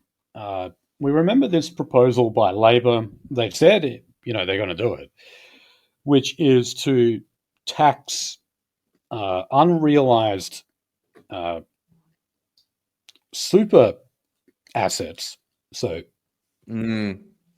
superannuation. This was in people who had over $3 million of superannuation in their fund. They were going to tax unrealized assets only on those people, though. So, a very small amount of people.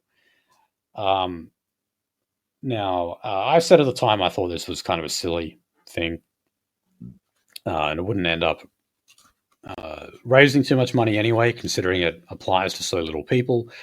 And also, the people who it does apply to are very good at kind of manipulating the system so that they wouldn't have to pay it anyway. Now, turns out that one of the guys, so this is the former Labor vice president and also a trade union leader, Michael Eason. This guy was actually picked up on a recording, and he obviously didn't know the recording was on, where he said he had inside information that Labor were actually going to scrap that policy. So even though it was part of their platform going into the election, they reckon they're just going to quietly shove that to the side. So, yeah, wouldn't surprise me if that were the case.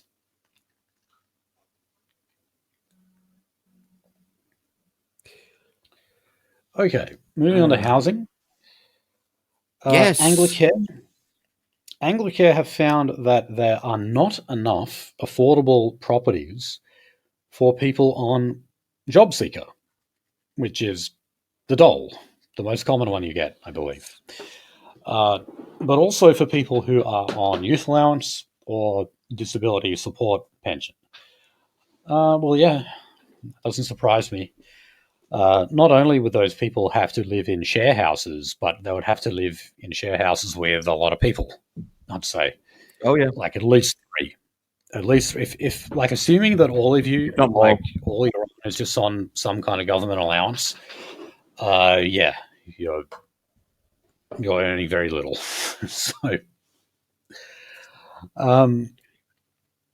So there's been an increase in private rental listings here in WA, but at the same time, pricing has still gone up in WA. How is that possible, Finian? How do you increase the supply of a commodity, but somehow the price stays the same, if not increases? I mean, what do you have to do to a market to get that to happen? Yeah, beats me. I've no idea. And also, I got to remind people that Perth is now the most expensive capital city to rent in Australia. We overtook Melbourne a few weeks ago. And only 5 years ago, we were the cheapest capital city to rent in all of Australia.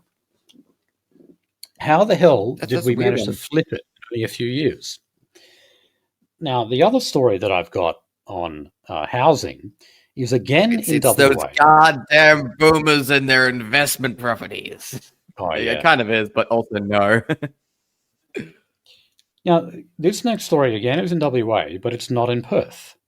This one is actually about our Pilbara region, which is the northwest of WA. Regional area, obviously. Believe it or not, rent in the Pilbara is just as expensive as what it is in Melbourne. How the fuck do you do that? How do you work that out? How does that happen? So the way it's described in this ABC article is it is a combination of factors that make it almost impossible for builders to build new homes. So, yeah, it's a supply problem. Now, in the Pilbara, they don't really have the mass migration issue that we have here in Perth and the other capital cities. However, it is very hard to build anything over there because of green tape. The mining companies and that already have enough trouble getting projects approved over there. So it's another battle to actually get new housing built over there. So, yeah, this might be one of the areas where, all right, mass migration may not be the big problem, but it could So still is be it? easily solved. Yes. Yeah. Again, I was going to say this is one of those instances where you take out a mortgage and then you start thinking about financing the house.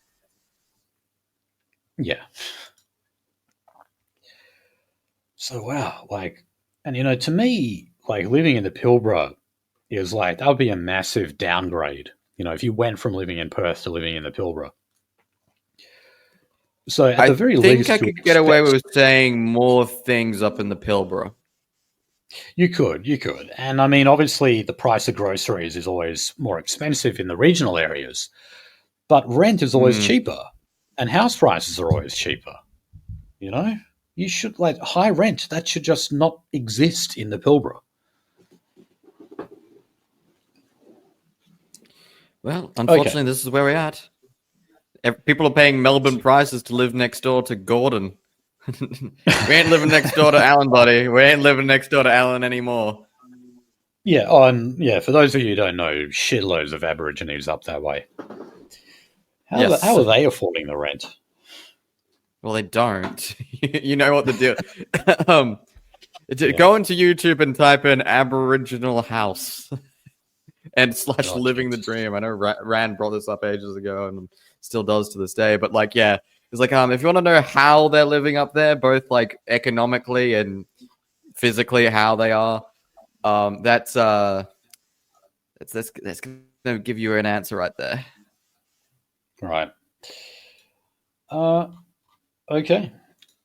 So we'll move on to industrial relations. Only one story here, and this concerns the CFMEU in New South Wales. So the former secretary, leader, Darren Greenfield, and his son, who was the assistant secretary, don't suppose nepotism was going on there.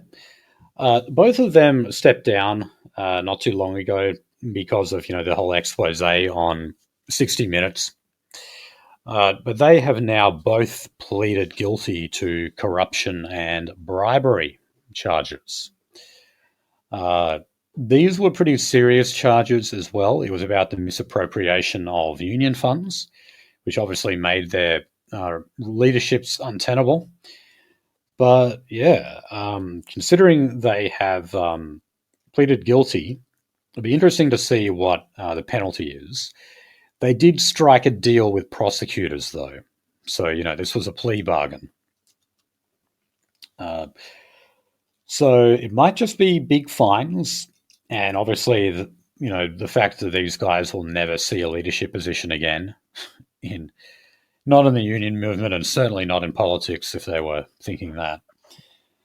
Um, and yeah, the CFMEU have still got at least 2 years of administration left,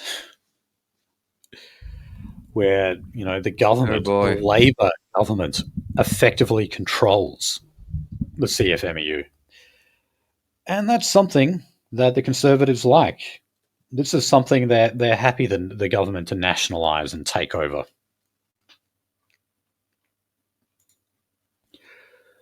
Okay, moving on to climate and Right. energy. Yay! Something I know about. So, well, the LNP, who are less concerned, let's say, with fighting climate change than Labor are, they're going to make it tougher for wind and solar projects to be built. Um, Okay. so they're saying that residents can be granted a social license by local councils. So this means that they'd have to actually publicly consult with residents. Okay, that seems perfectly reasonable to me, uh, especially considering that you're building these monstrous projects that certainly affects their property prices at the very least, but also is just a nuisance and it's ugly and it makes your environment, your scenery, ugly. Up Yeah, until I mean now, that's being nice, you know. You can just be as basic as say, like, hey, look, you know, by the nature of these power installations, they take up a lot of square kilometerage. They require a lot of infrastructure to be planted around it. They're imposing, and there's so much of a significant imposition on the local community that, yeah, natural local community should get social license at this point. The ability to say, no.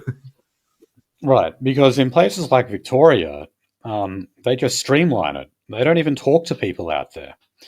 In fact, there's been complaints that the process, even in Victoria, is too slow because green advocates just want to be able to go through here and just build them instantly because meeting those emissions reduction targets is all that matters. Who gives a shit about those bumpkins out in the country where we build those projects?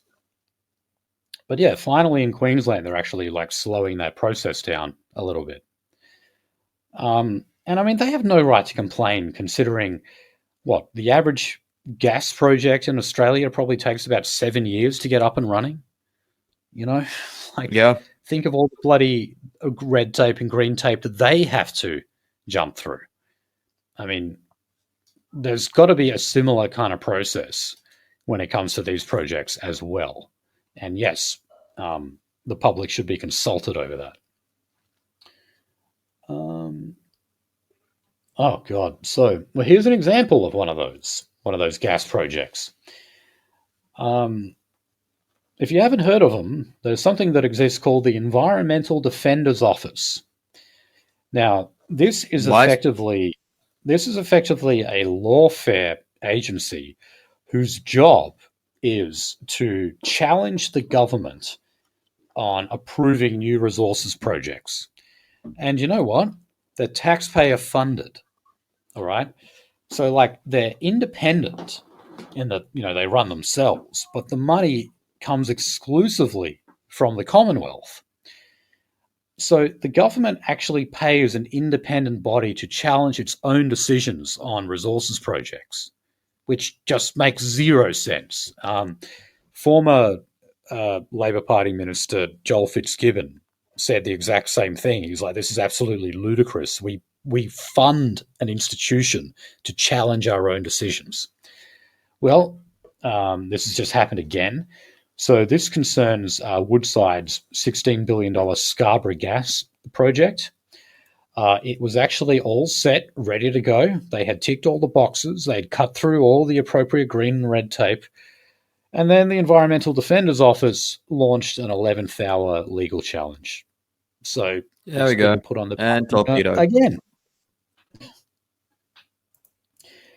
And yeah, like one of the areas where the coalition is good on this, the coalition said that they would just abolish the EDO completely. That was something Dutton would have actually done. What a shame. Yeah, you'd think in an energy crisis we'll be really, really interested in using as much of the resources available on hand to us at any given point in time, but I guess not. You know, I guess we need to fund slash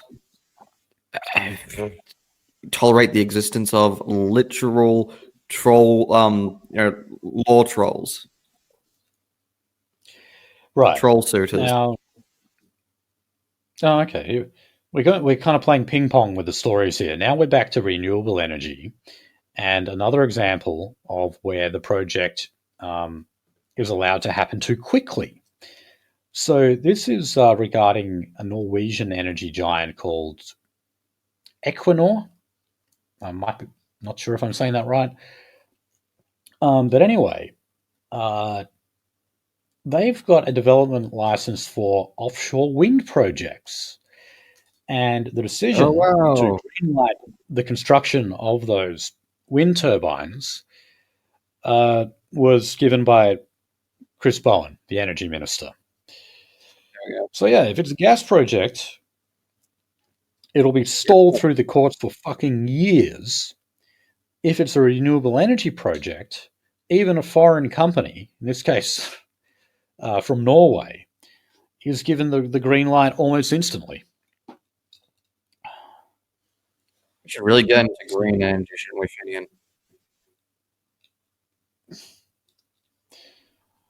Finian? We're getting things done a whole lot faster.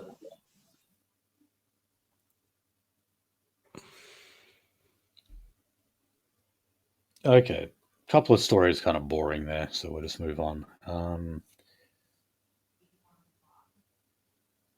Oh yeah, so he was just something regarding the popularity of nuclear power. So we're sort of going back to election news here, but the ABC found that when they talked to residents in Collie, which is like our former coal mining community here in WA, communities like those tend to be very pro-nuclear power. Not a surprise, is it? Considering these are the people whose communities were built on the back of the fossil fuel industries. They kind of see green energy as anathema to them. And what they found is that, not just in Collie, in other places where the Liberals had proposed to build their nuclear reactors, they found that nuclear power was actually still popular. So again, I say that the Liberals would be making a big mistake here if they think that nuclear power was like what lost them the election. Like a specific detail, like not being able to rebut the $600 billion figure, that may have been part of it. But the simple advocacy of nuclear energy itself as an alternative energy source was still popular with people. And no one went into the ballot booth and said, I'm voting against Peter Dutton because I don't want him to build a nuclear reactor. No, I don't think anyone did. Anyone who would have thought like that would never have voted for Dutton in the first place. So, fuck no. It just doesn't matter. So yeah, those places. I remember actually we pointed out that David Littleproud said that they didn't really need to visit those electorates because those people would already vote for them. It's like, all right, yeah, that's true, but that doesn't mean you snub them. Isn't that taking their vote for granted? But yes, it's true that in those areas, green energy tends to be unpopular and nuclear tends to be popular. So I hope they listen to the Nationals there and just execute the message on nuclear power more effectively the next time around. Well, how about this? Just talk about it, Maybe that will help a little bit. Yeah. Actually talk about it. Yeah, and make sure that people don't think it's going to cost $600 billion. That could have been easily refuted, and the Libs were just silent on that. Okay, now this story from the ABC, I have to read this out word for word. Taken on those terms, Saturday's election outcome was an endorsement of renewable energy over nuclear. Oh my God. So if you read the rest of this article, what it talks about is how there's been a big increase in the construction of solar panels on people's roofs.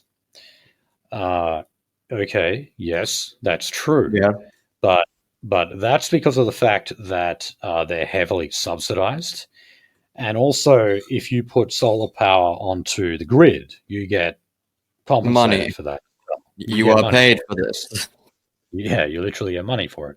It's not even all that useful energy, and energy providers complain all the time about the fact that, it turns out that, the energy that you create during a period of time when all other power facilities are normally working, it turns out the energy is actually worth fuck all to us. So, but we still have to pay you a fixed amount. It's great. Right. So, oh God, here's a quote I'll read the quote first, then I'll tell you who said it. Um, it's clearly a referendum on energy policy, given the prominence of energy throughout the entire election campaign. I think it's an emphatic victory for Australia's transition to clean energy. Who said that? It was Kane Thornton, who is the CEO of Clean Energy Council. Oh my Wow. God. Now, the Clean Energy Council, I believe that they were actually the same outfit who cooked up the false figure of $600 billion. I remember Fluoride and I went through this before, like how that figure was just absolute shit. Yeah. No. And, and I, yeah, I can't. I don't know if it was on the show or maybe one of my live streams, but I went through it as well, and I was just like, well, they selected the most expensive power plant in the United States. They basically removed slash put extra percentages on consumables and construction, and completely and utterly in reference to the other power sources they're talking about in the same thing, saying like, oh, but this only has it's only so many cents a kilowatt hour to generate solar and so many cents a kilowatt hour to generate nuclear. But then they completely and utterly stripped the cradle to grave of the other power sources they were comparing it to. yeah, and also the most egregious thing they did was when they arrived at the final figure, it was actually just 300 billion, and then they just simply doubled it. Just for the hell of it, we'll just double the figure. And even Clean Energy Council, assuming it's them, I can't remember if it was them or not, but even they admitted that the $600 billion figure was the absolute maximum it would cost, according to their calculations, even though that's still way off the mark. But Labor just kept going with that figure the whole time. So, no, I don't think this was a referendum on energy policy. I don't think that voters have abandoned the idea of nuclear power. I think that message was just very poorly executed by the Libs. Of And course. people just didn't see the Libs as a viable alternative on cost of living.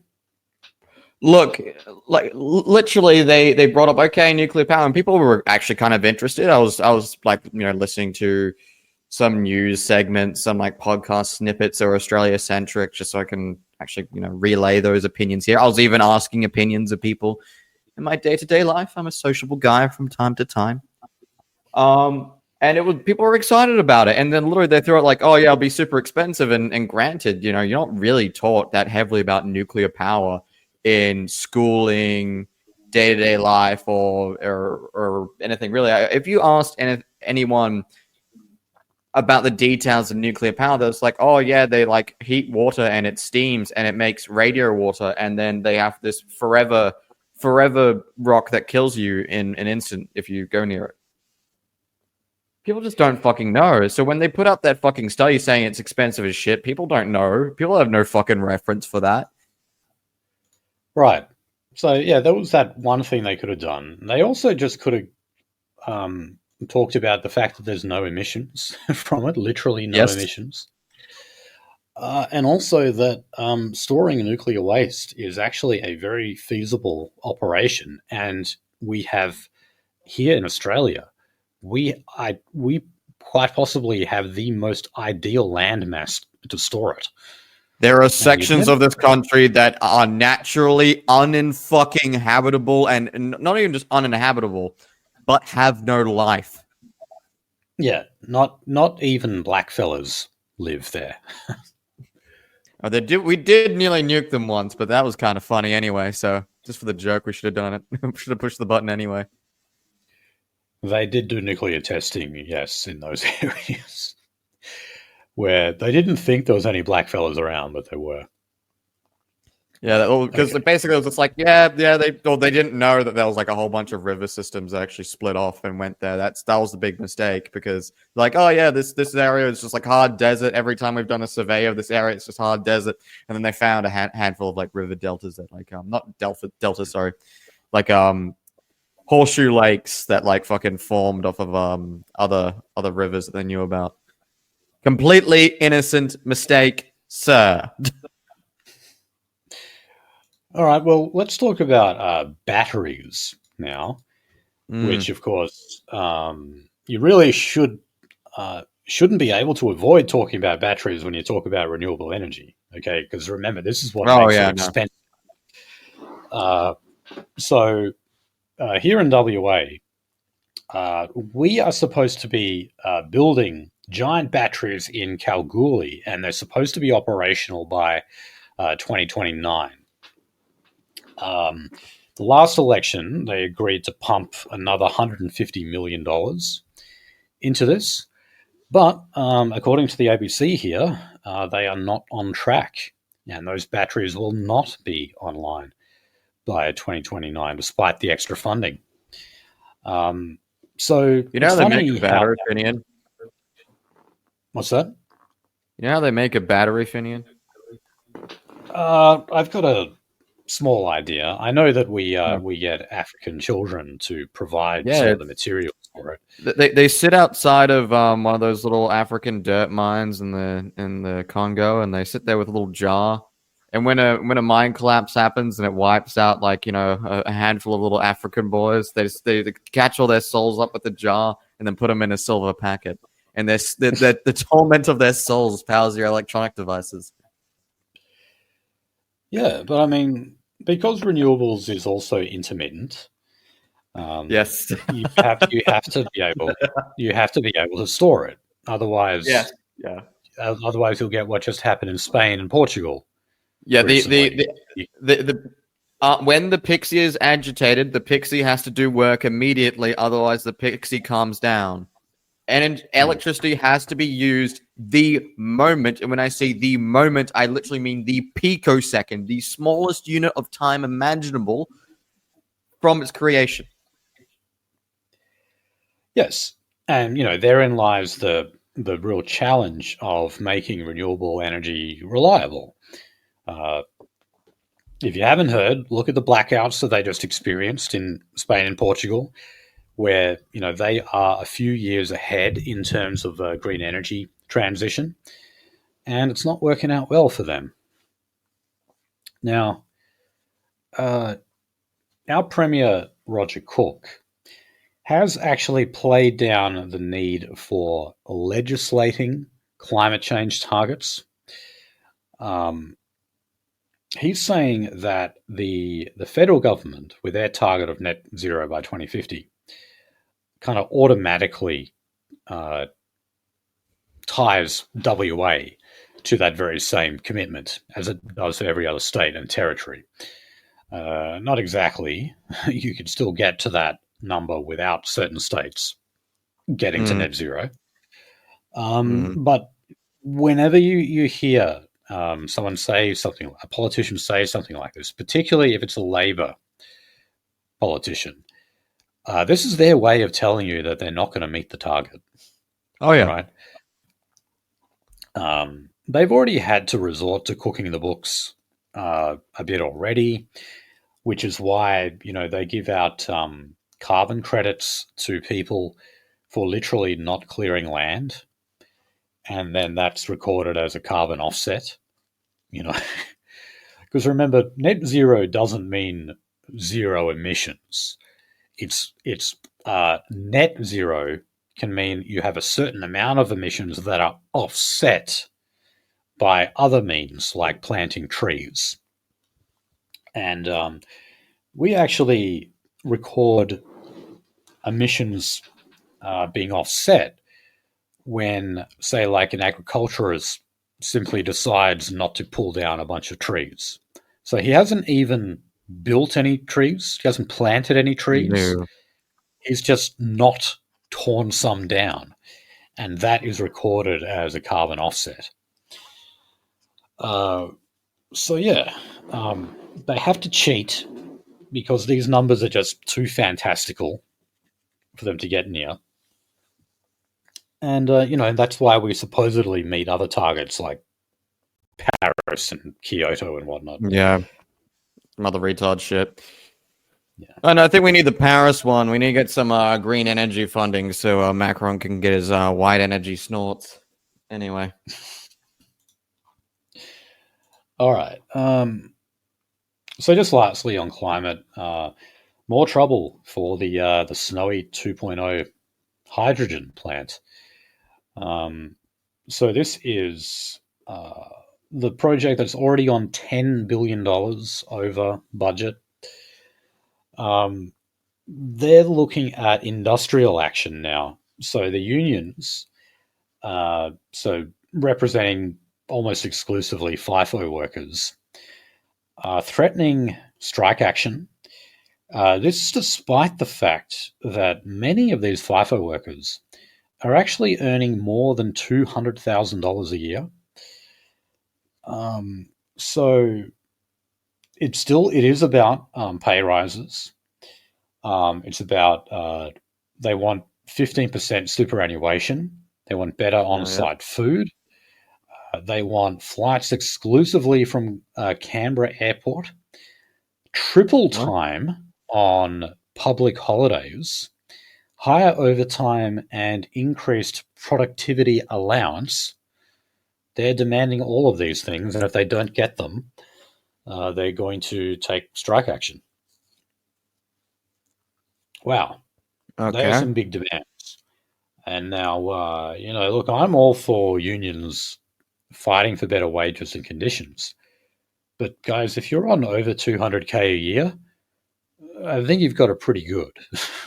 Yeah, I'm just gonna say, man. I think you can hang up those blue-collar aspirations of yours at the over 100K You know mark. that the premier of a state only earns about 250 a year. Now, still pretty good, but the fact that you earn nearly as much as the bloody premier, that says something.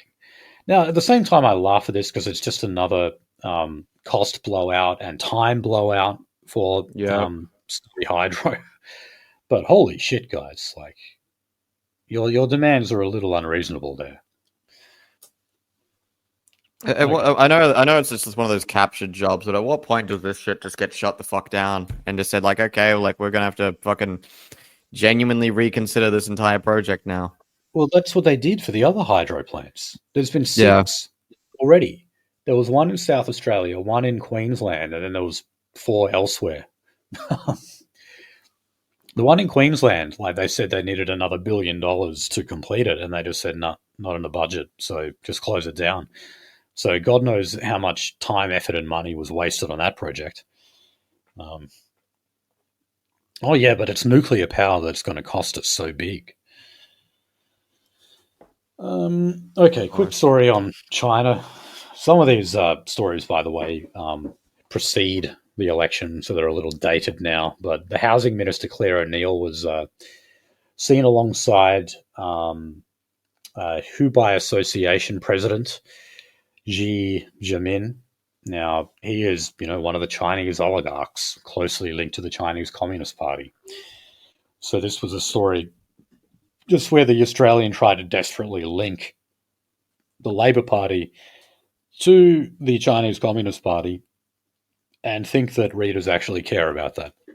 I don't think they do.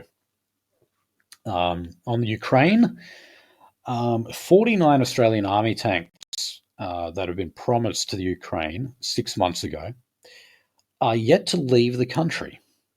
Yeah, I just assumed that we had already shipped these. So this is to do with the Trump administration. They're delaying approval of the deal.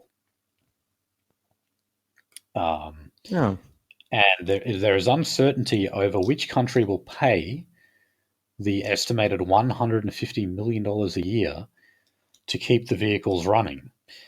Now, I can imagine maybe one of the reasons why this has been delayed is because Trump doesn't want to pay for that. And Australia, even though they're our tanks, we don't want to cover the continuing operational costs either, especially given the fact that Ukraine are basically guaranteed to lose. And the only reason why this war is continuing is because we continue to give them this kind of military aid that simply delays the inevitable. So I don't get why we're just not cutting and running when it comes to Ukraine. It's like, no, Russia won. That's it. Game over. Give up. I'm just hoping for a war in India and Pakistan, to be honest. I love it because I was covering some weird fucking Sikhs and etc. No, that's more interesting. You know, I'm sick of European meat grinder. Can we do West Asian meat grinder? I don't know. Right. Not to sound too fucking ghoulish. Okay, now recall at the beginning of the show today, I talked about Ken Wyatt saying that one of the reasons the coalition lost the election was because they fought the culture wars.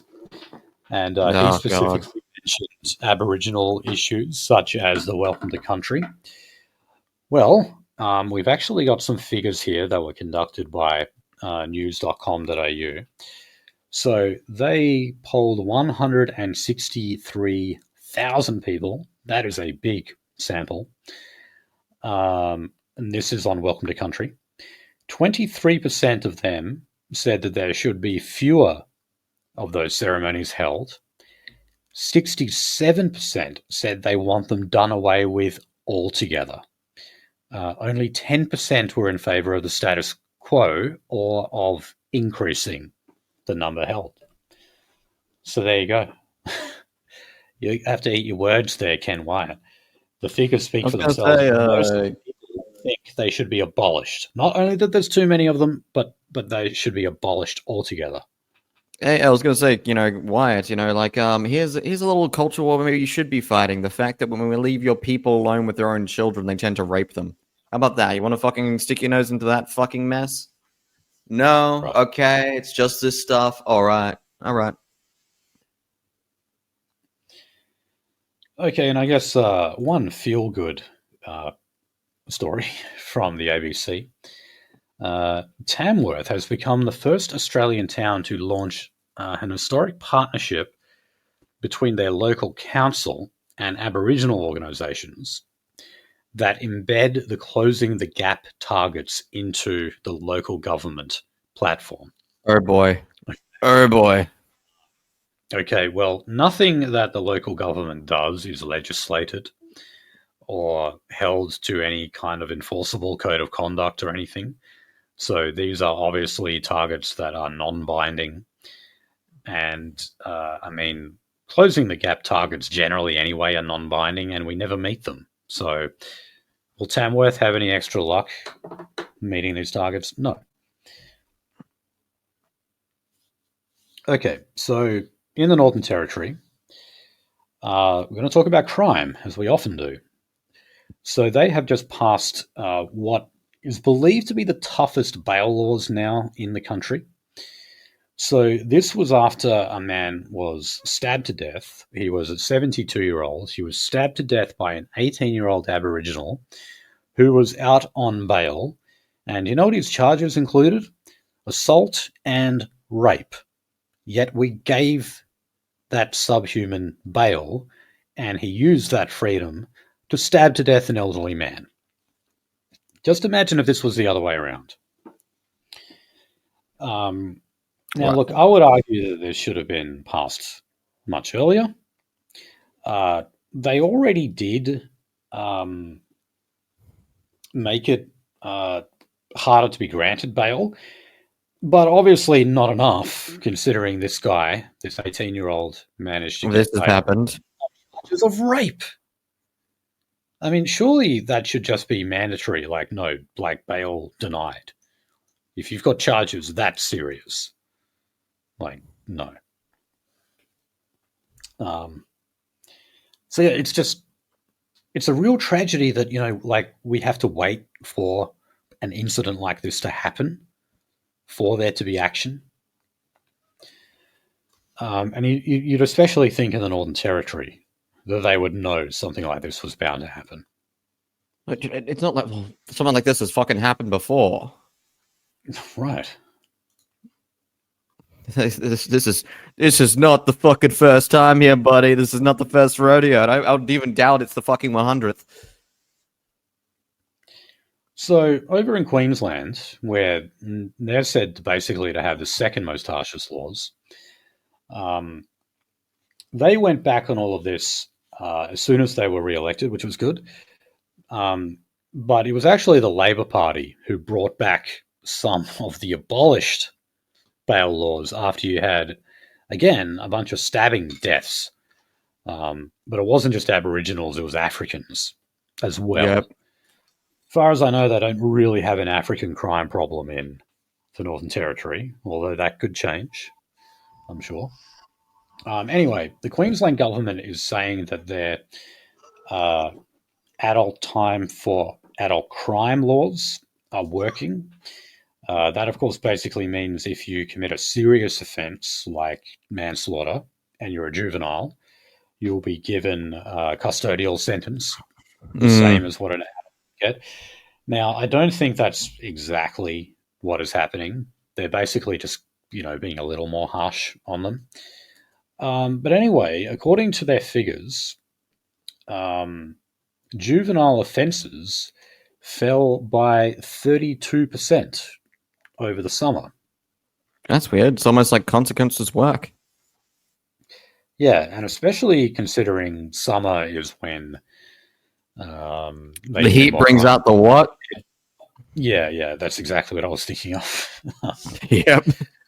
Yeah, so that's even more impressive. Now, at the same time, um, there are encroachments on civil liberties because it's easier to do searches of people, and they have draconian knife laws and all that kind of thing. In Victoria they ban machetes, but unfortunately you just have to do that because of the ethnic mix that we have.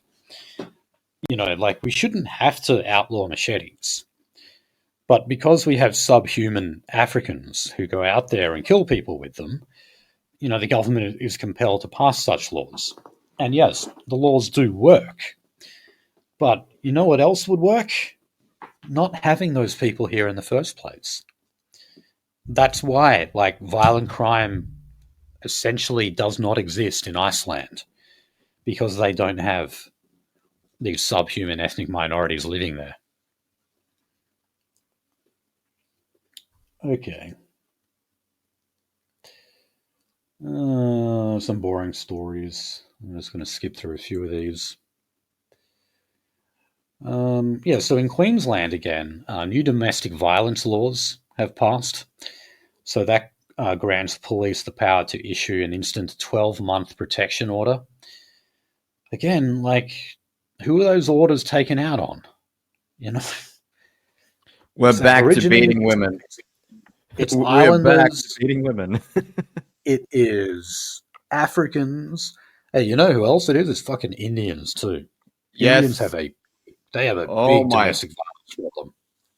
One of the things I've been trying to get to, slash I have done a little bit, is watch that one ethnic German New Zealand national dude who has like the Indian wife with vitiligo.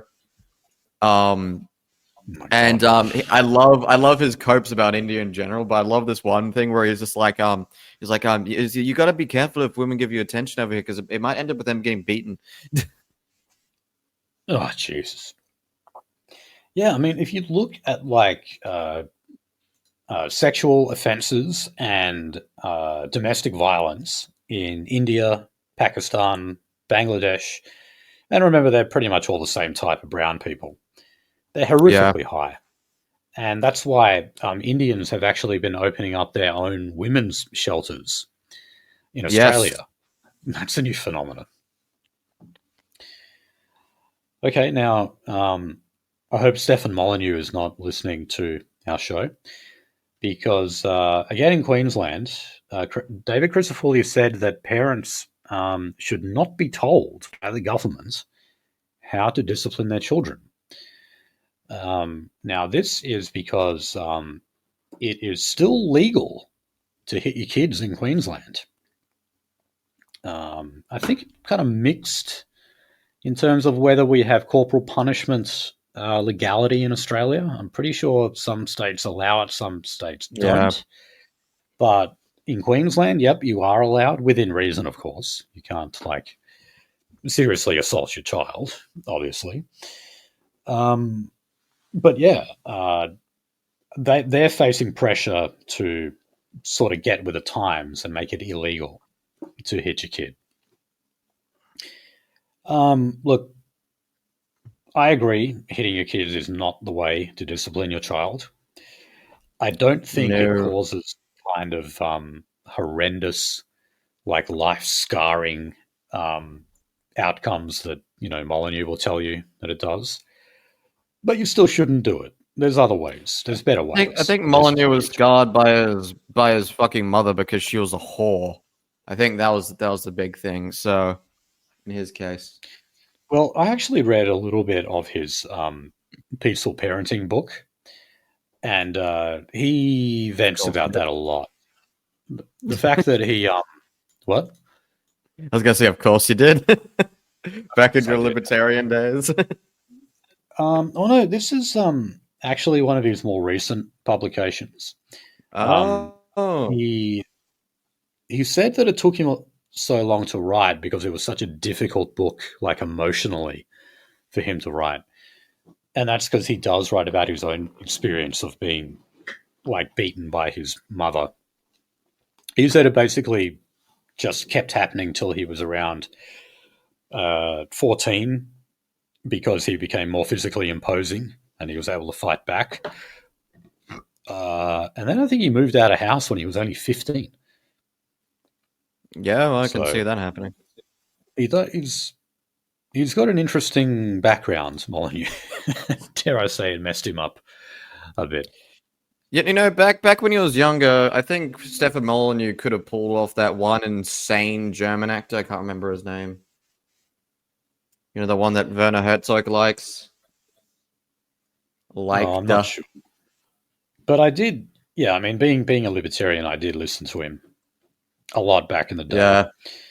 And I did listen to his very, very first podcast. And man, he talks about his mum all the time. All the time. And constantly boy. goes on about the fact that she doesn't talk to her anymore.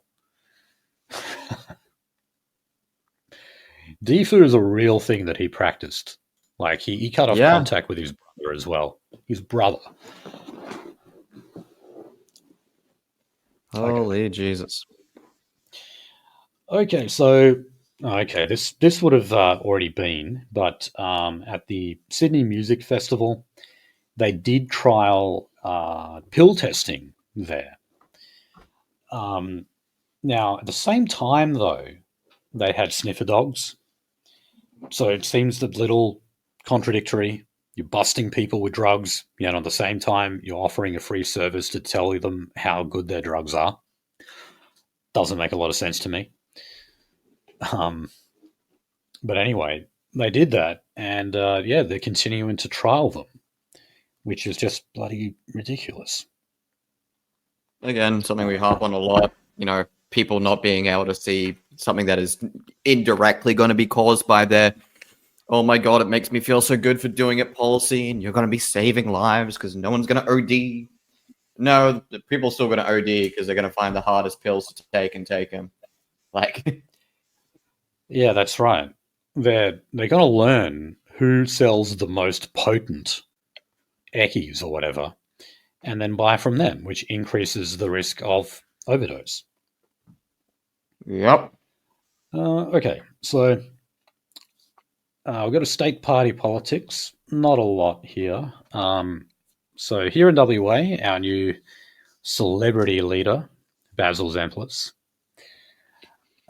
he said that it is clear that the WA Liberals do not have enough female representation. And Ken Wyatt, talking about him again, he agrees. He's not even in politics anymore. And also Linda Reynolds agrees. She also just stepped down. She retired at this election. Although the Senate would continue for a little while, she would still be in the Senate. So he said, Zemplis said that everything has to be on the table when it comes to restructuring and rebuilding the party. Now, I'm pretty sure they've already organised the front bench, though, and they still didn't have very many members to choose from. Well, how many seats did they win in the end? I think they got like 9, which was definitely an improvement from the 2 that they won in the previous election. But still, they've got a very small front bench.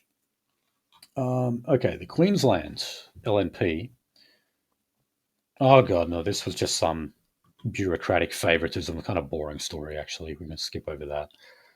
Um, oh well, David Crisafulli, the premier, denied a company of which he was the sole director traded while insolvent. Now, this 3 years after he secretly paid $200,000 to settle a claim for alleged insolvent trading.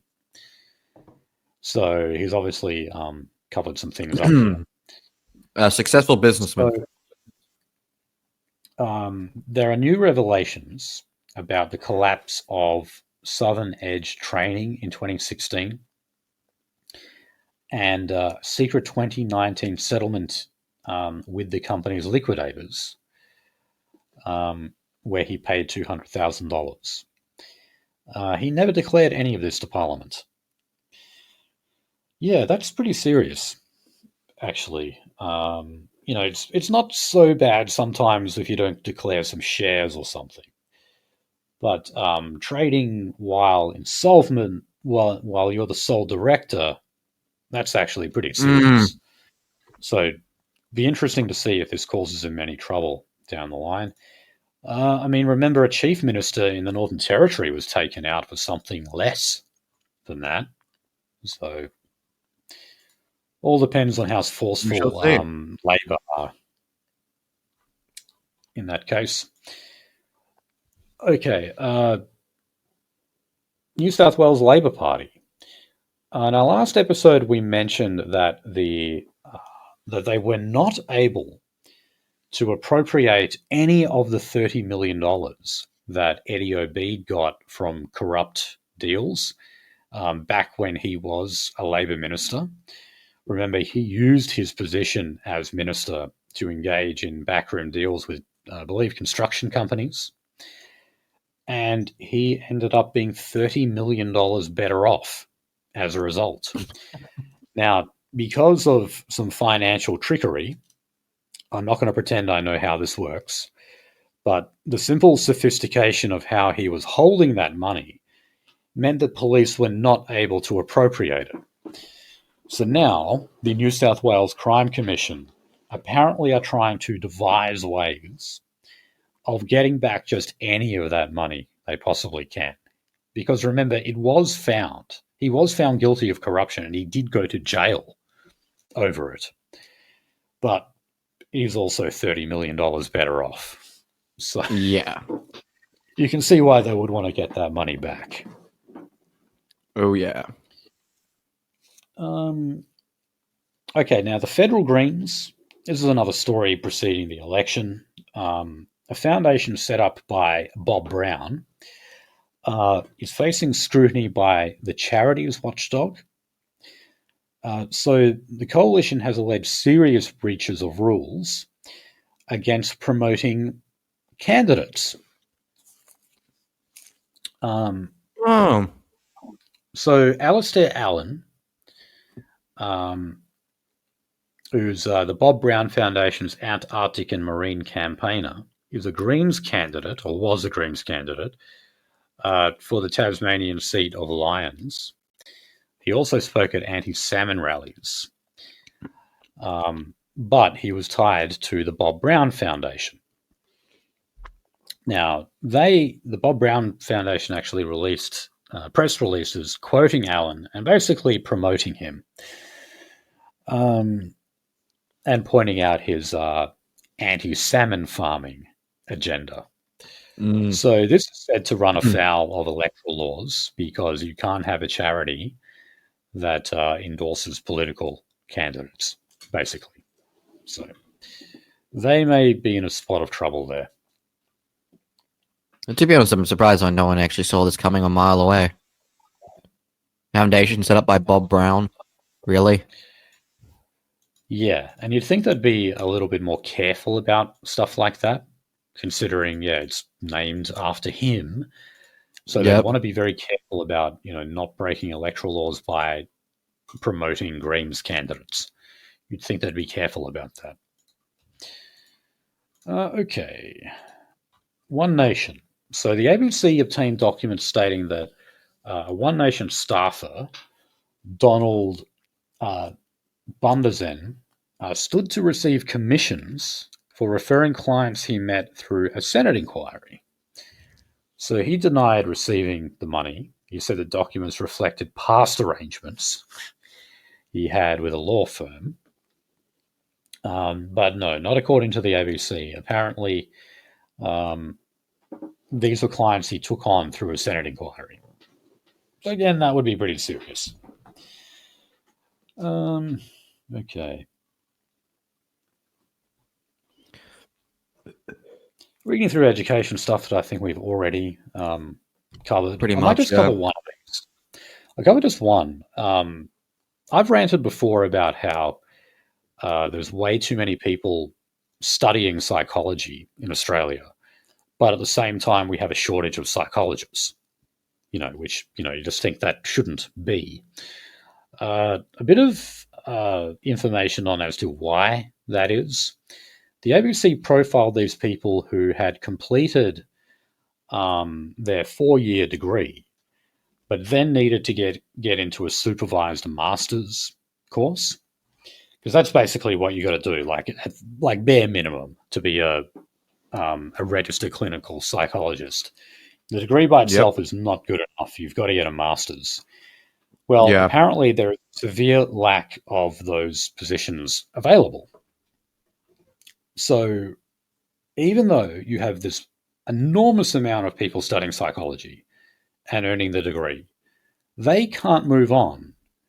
And by the way, this woman had a really good GPA as well. It's not like she didn't have the grades to get into it. She qualifies, but there's just a shortage of them. Now, I know it's a secondary solution, but we do have a mental health crisis basically in every Western country, which means we do need more psychologists. Of course, there will be better ways of solving the problem, like trying to actually mend social capital through a variety of mechanisms. But in the short term, we need more psychologists. And it really is a disgrace that universities can't get more supervision for these master's courses.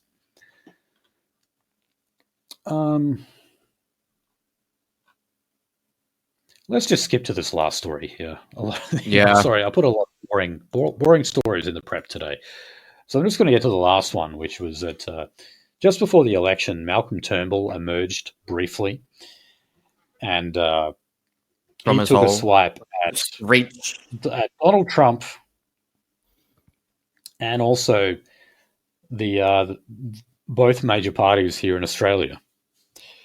So yeah, he wasn't exactly going to endorse the Liberals, because anyone who saw the most recent documentary on the Liberal Party would have seen that Malcolm Turnbull described Peter Dutton as a thug. He was asked to describe him in one word, and he chose the word thug. And, the reason why is because, Dutton had ambitions to be leader while Malcolm Turnbull was Prime Minister. That's, there's no secret of that. But you can't complain, Turnbull, because you took out Abbott. You took out a first-term Prime Minister in less time than it took Labor to take out Kevin Rudd. So I'm sorry, but you have no credibility in that regard. You can't attack others for that when you did that yourself. Okay, guys. That is the end of our show. Thank you for listening. I'm not even sure if I told Nolsey this yet, so I'll tell him now.